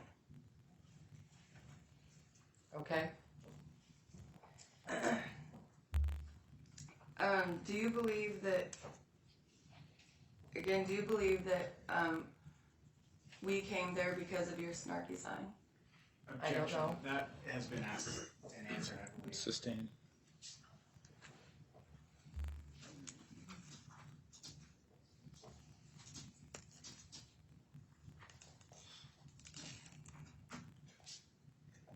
Were you upset with the mandates? Objection. Same objection, asked and answered. Sustained.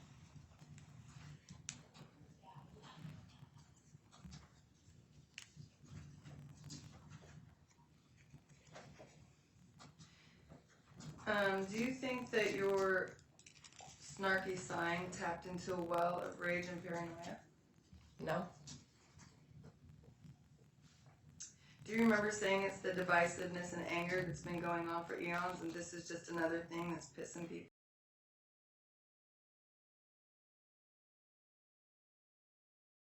off one side or the other?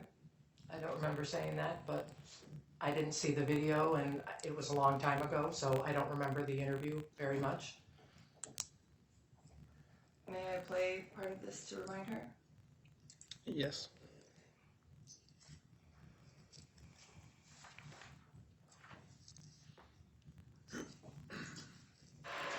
How are you doing?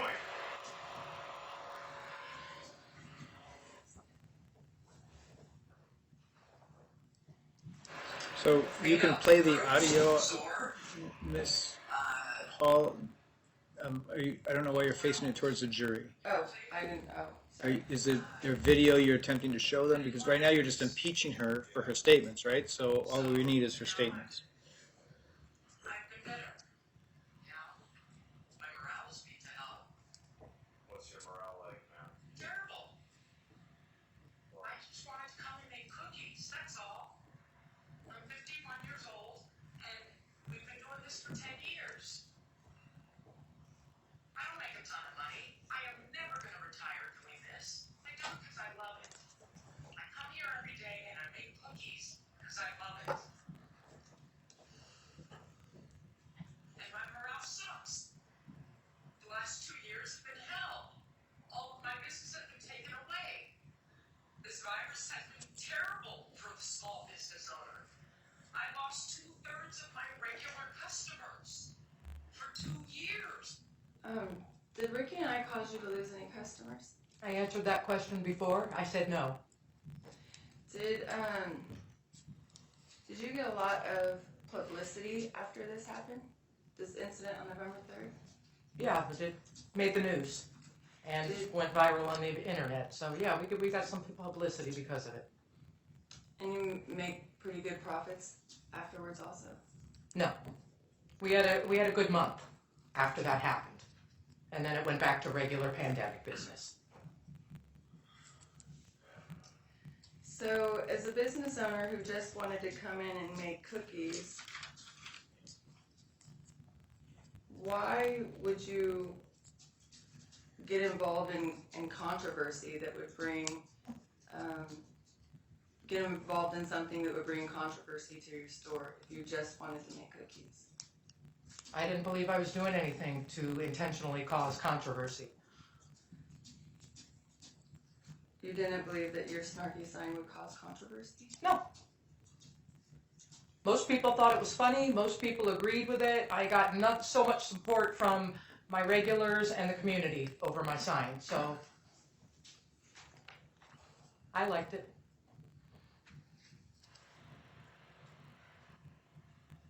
So, Ms. Hall, I think you misunderstand. This is not a process in which you play the video and ask her questions about the video. You ask her questions about an interview. She says she doesn't remember. You asked if you could play it to remind her. You have yet to play that statement in the interview. So it's not just playing the interview. If you have a specific question and a specific spot in the interview you want to impeach her with, you may do so.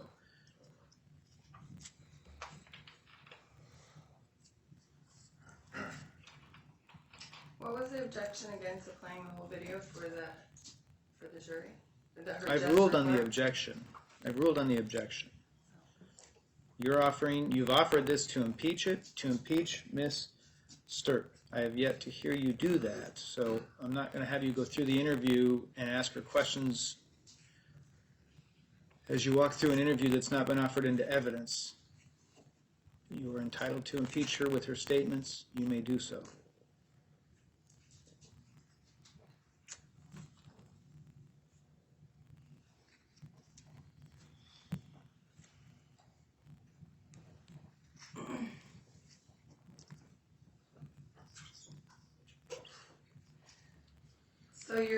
So back to your sign, the snarky sign.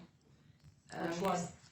You said that you didn't know that it would cause controversy. Which sign are you referring to? I had several snarky signs.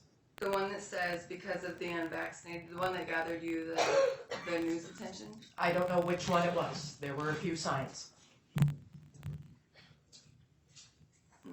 You're referring to the one that said because of the unvaccinated. Okay, what about it?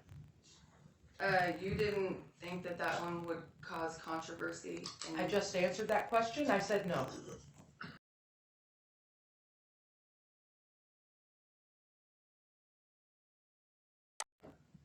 Did you think that you would lose business because of this sign? No, I did not. As I said earlier, I had a lot of support from my regulars in the community and people saying that they loved my sign. So, Did you ever have a sign outside your store that referred to people who wouldn't wear masks as mask holes? I had that on a sign at one time saying, please, masks are required, wear your mask, don't make me ask, don't be a mask hole. And did you ever think that using such a derogatory term would create negative publicity and maybe a lack of customers? No, Sorry, it's too late, Your Honor. You say here that it's the divisiveness and anger that's been going on for eons, and this is just another thing that's pissing people off from one side or another. Does that sound to you like you knew that it was going to piss people off from one side to another? Were you concerned at all that it was going to upset people, your sign, and get on the news and create controversy, and people might come and confront you about the sign? it seems like there were a lot of questions in there. Which one should I answer?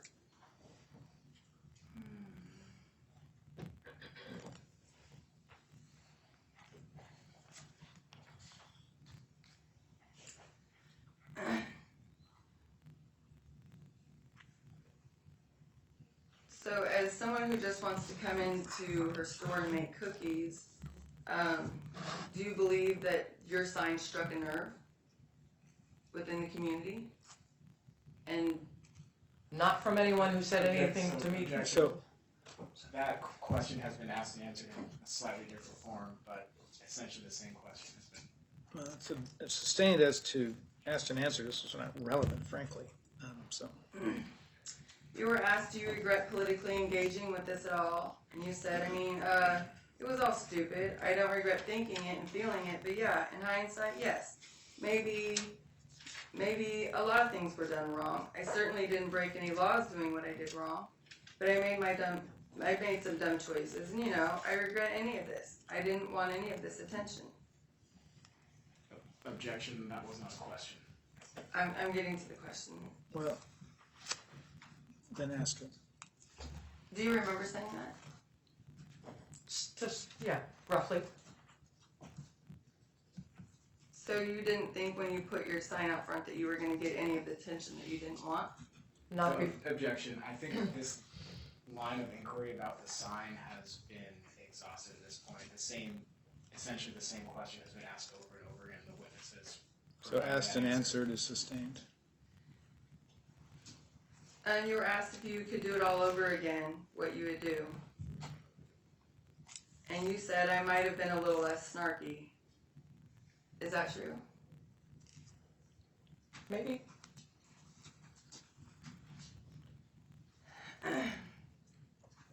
Then someone said, but that's kind of scary to think that we're now in a country where, and you said I can't say what I want. Do you believe in your First Amendment rights to say whatever you want? Yes, I do. Do you believe that that First Amendment rights guarantee that there aren't consequences from saying whatever you want? No, there are consequences for everything in life. Do you maintain that me walking into your store speaking, saying whatever I want, was unlawful, and that I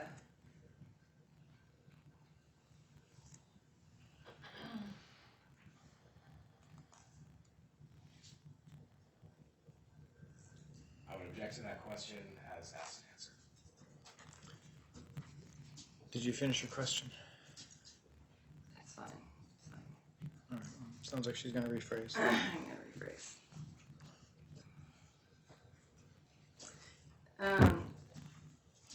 So you remember saying, I can't say what I want?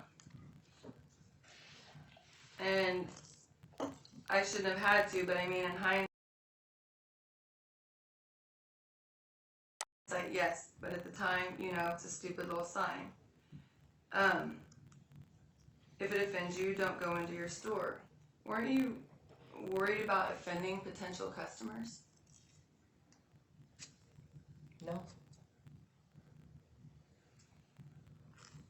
You said earlier that this COVID thing has taken 2/3 of your business, and you still maintain that you weren't worried about losing more customers. No, like I said, I had a lot of support from the sign and a lot of people saying it was funny and thank you for speaking the truth and thank you for speaking your mind. And I had so much support from the regulars that I was seeing those days. So, no. So do you believe that the 10% of the world that are full of shitty assholes, are you talking about people this sign might have offended? No, I'm just talking about a general 10% of the population is less than kind, we'll say. Then you say, and these people decided to break the law and come and assault me. I know you haven't watched any of our videos, but do you consider a couple of people who come in to your store with laws? Do you reasonably believe that we intended to break the law when we came into your store citing law? I believe you did as soon as you came in without wearing masks and refusing to leave when I asked you to leave. You were breaking the law. Yes, I believe that. That's what you believe law is? Yes, I believe you were. Yes. So,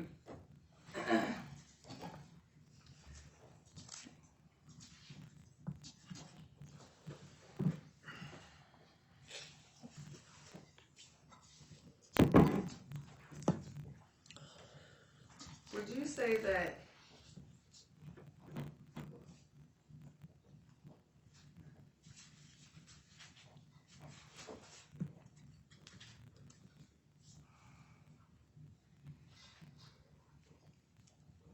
okay, again, so you say that you've never seen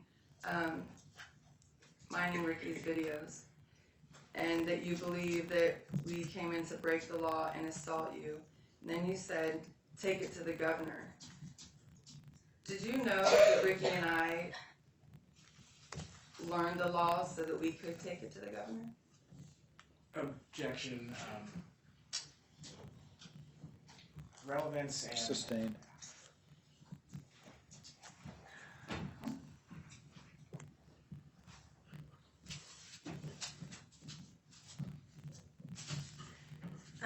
You say in this video there was another incident where police were involved, where again people lying about what happened and going to the police. Can you tell me how you thought we were lying? objection. Relevance with respect to some other incident. Sustained.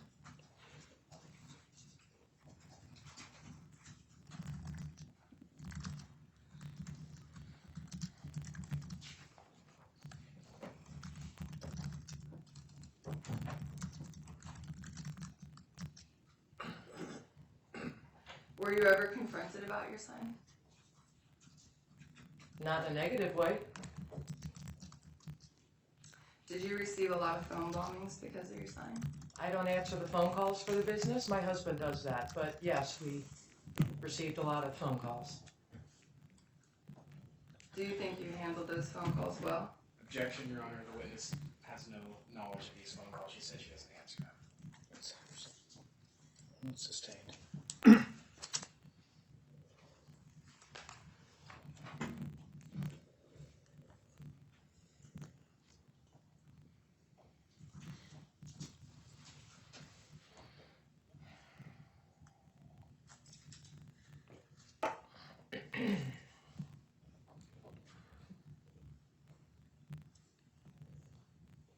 You said, I can't believe people would video themselves doing such things.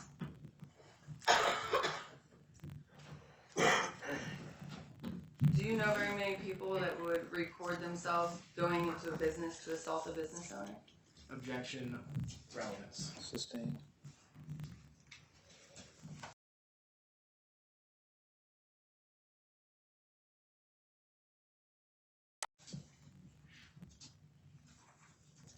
What makes you think that we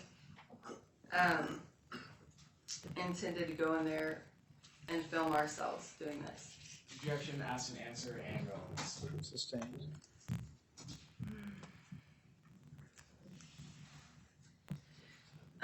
You also said, oh yeah, after the whistleblower came out saying they knew it all along and they do it for the money. What did you mean by that? I have no idea what you're talking about with that statement. You were asked, the statement was made, I think social media is a big part of this. You said, oh yeah, especially after the whistleblower came out saying they knew it all along and they do it for the money. Objection, I don't know how that's impeaching a prior statement. So improper impeachment. Improper impeachment, thank you, Your Honor. All right. Sustained. And by that I just mean, Mr. Mintz, the speaking objections are discouraged.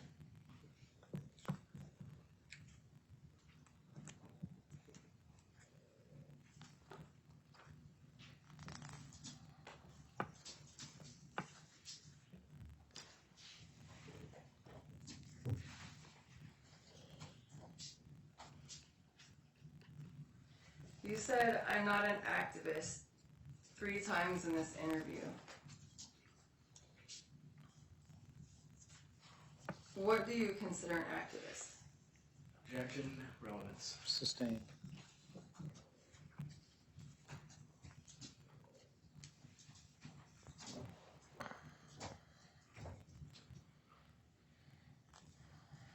Is your store still open? Nope. Can you tell the court why? Objection, I relevance. closed it. Sustained. Do you think COVID had a lot to do with your business shutting down? Objection, asked and answered, Your Honor. Sustained.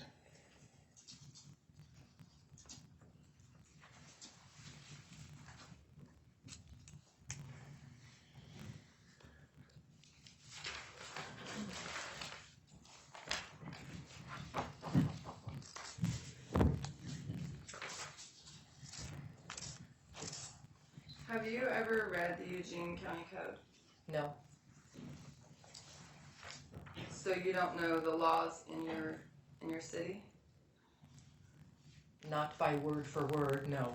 Or whether or not you're breaking the law? As far as I know, I'm not breaking any laws. Yes, that's what you said in your interview, that you weren't breaking any laws doing what you did, but you haven't read any of the laws in your city. So what's your question?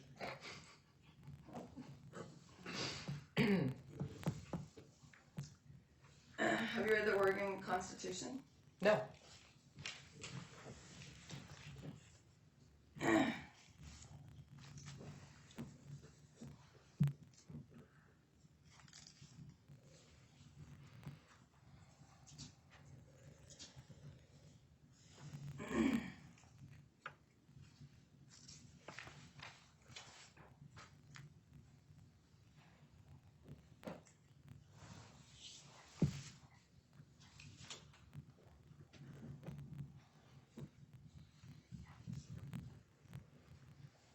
How can you know that you haven't broken any laws if you haven't read them? I haven't been arrested for anything. That's how I know. As far as I know, I'm not breaking any laws because I haven't been arrested for anything.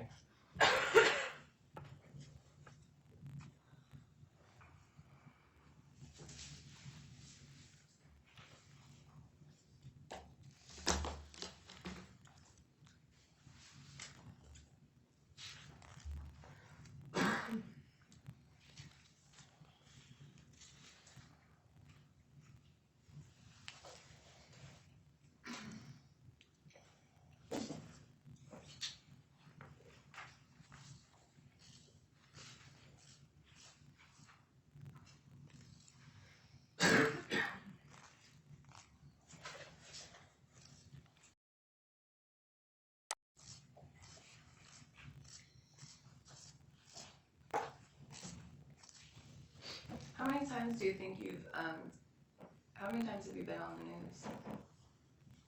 Objection, relevance. What is that relevant to?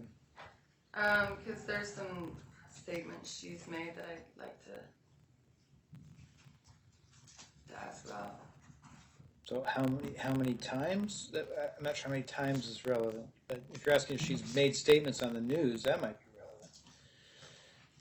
Yeah, have you made statements on the news? Once.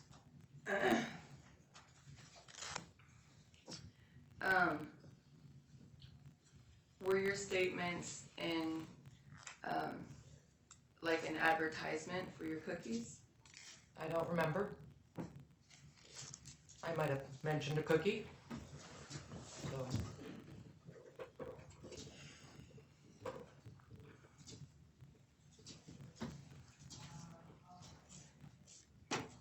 Did you do pretty good business before COVID started? We did all right.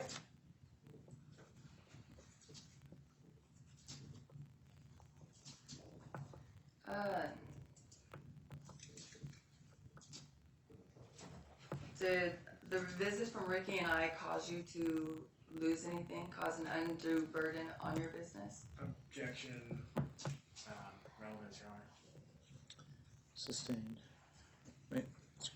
It's been asked and answered. It's probably a better objection or better issue, but that's sustained. Hey, Ms. Hall, you are actually rehashing everything you did this morning.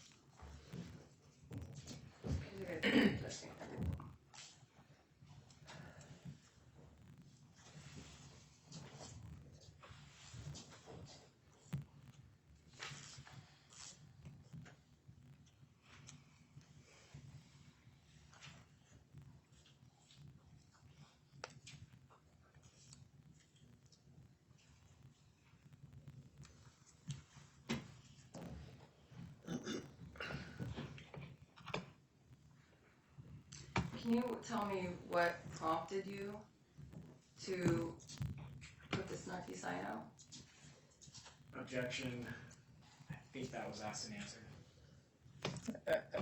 It's overruled.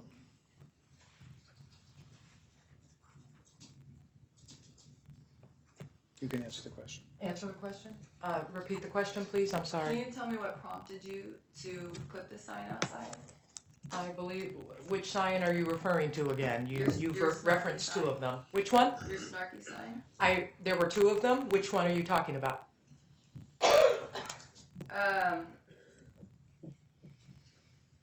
The maskell sign? Can you tell me What prompted me to put that one out?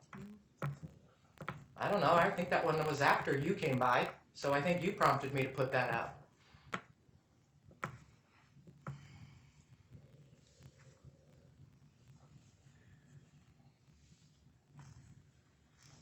You don't remember the date that you put that sign out? No, I'm pretty sure that one was after the video because you are who I was thinking of when I used the word mask hole. So that sign wasn't outside whenever we walked up to your store? No, I don't believe it was. I could be wrong, but I don't think it was. I think it was after. Can we look at the video again? Why are you asking me? Because she's saying that she put it out after I showed up, but that sign calling people mask holes was there before we got there. And I would just like to show that because she says she doesn't remember. Your Honor, I'll assist by putting Exhibit 19.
Time I should do. I'm sure we can see it as soon as we're walking up to the store.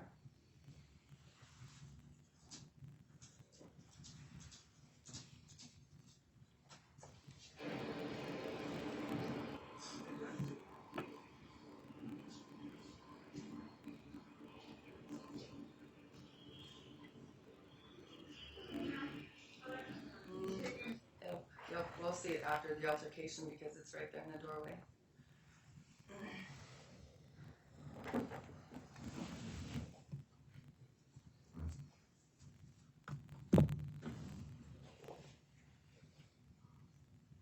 Can you read what that says? I think it says, I can't remember, mask and vaccinated, please, because we care, is all I can make out on that.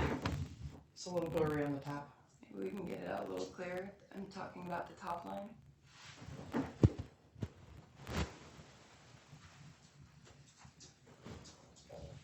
I can't make that out.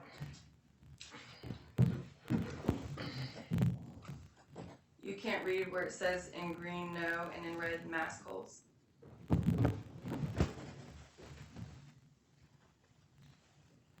Nope.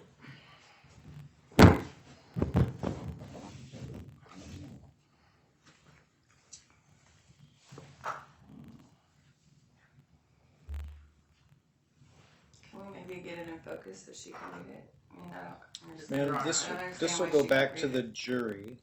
They'll have the chance to view the video. They'll have a chance to make the decision on what they think it says. You've asked her what she thinks it says. She said she can't read it. But you just said that you probably put it out there after.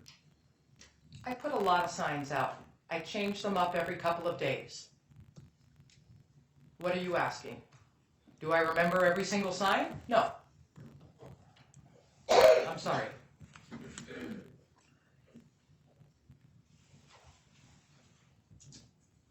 Is it your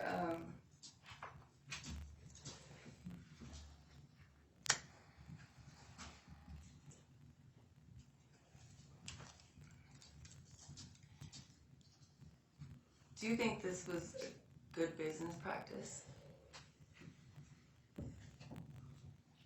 Maybe, maybe not. I don't know.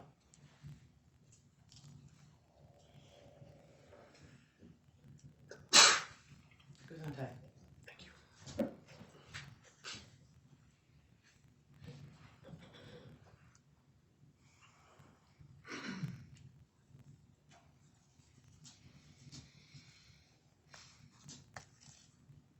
So, the next question. I'm thinking how to phrase it.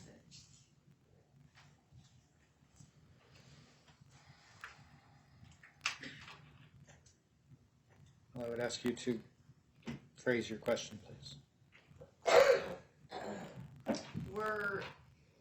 Have you ever been advised not to not to use physical contact to remove people from your premises? Have I been advised not to use physical contact to remove people from my store? No. Yeah, unthreatening people from your business. No one ever advised me anything about removing people from my business. So you just take it upon yourself to do it without knowing what the law says? Or knowing, do you think it was risky to try and remove somebody from your business? Physically remove them? Would you No, consider that risky? I thought you would leave. And I believe I said that.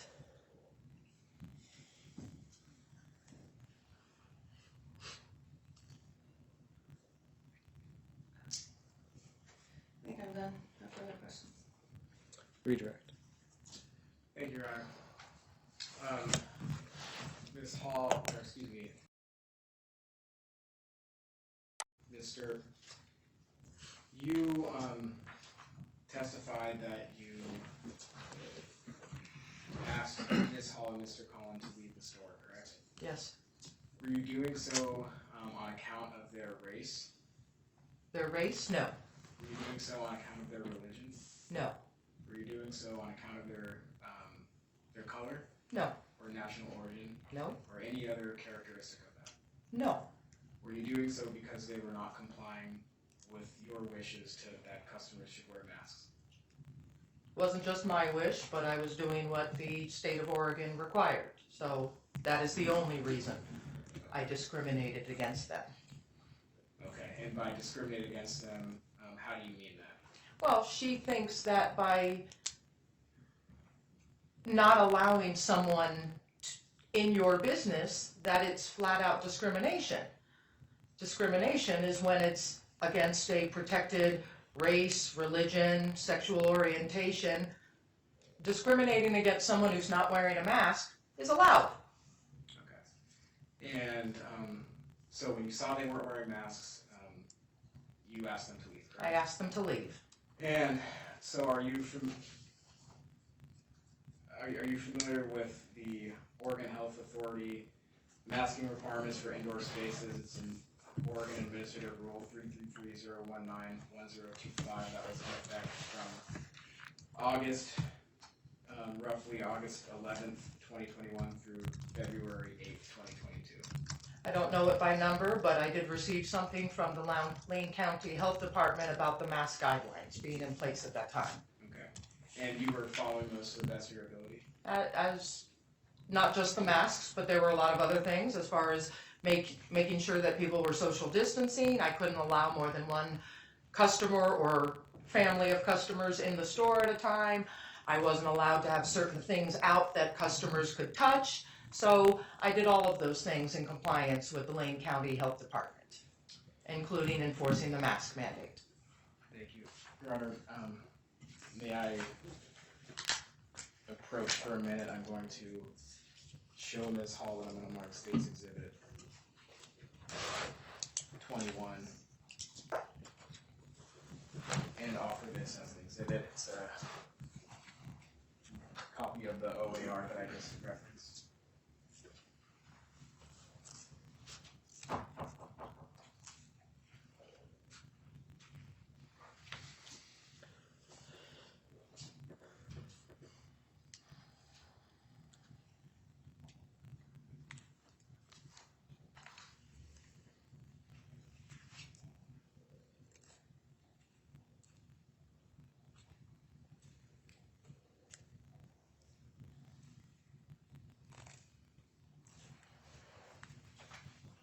Ms. Hall? He hasn't offered it yet. I'm just asking you to return that to him so that he can go about his questions. Oh, sure. Just pay attention to what we're taking about. So I'd offer Exhibit 21. Your position on Exhibit 21. You're offering that for an exhibit? Yes. Yes. You object or don't object? No, I don't object. All right, 21 is received. So, Ms. Stewart,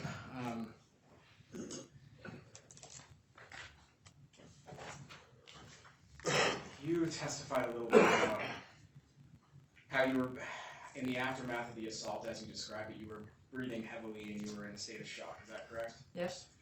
And you testified about everything you've gone through. Is it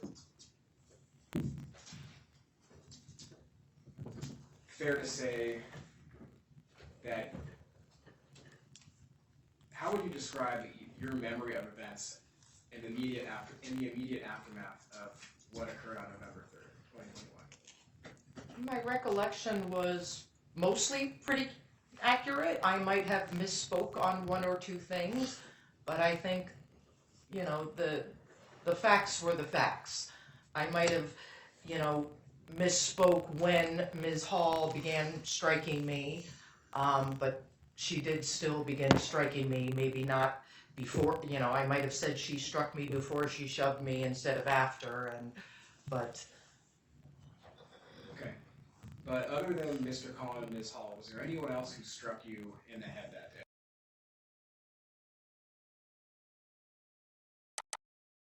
No. And again, have you ever struck anyone in the head that day? No. Were you acting in self-defense that day? I believe so, yes.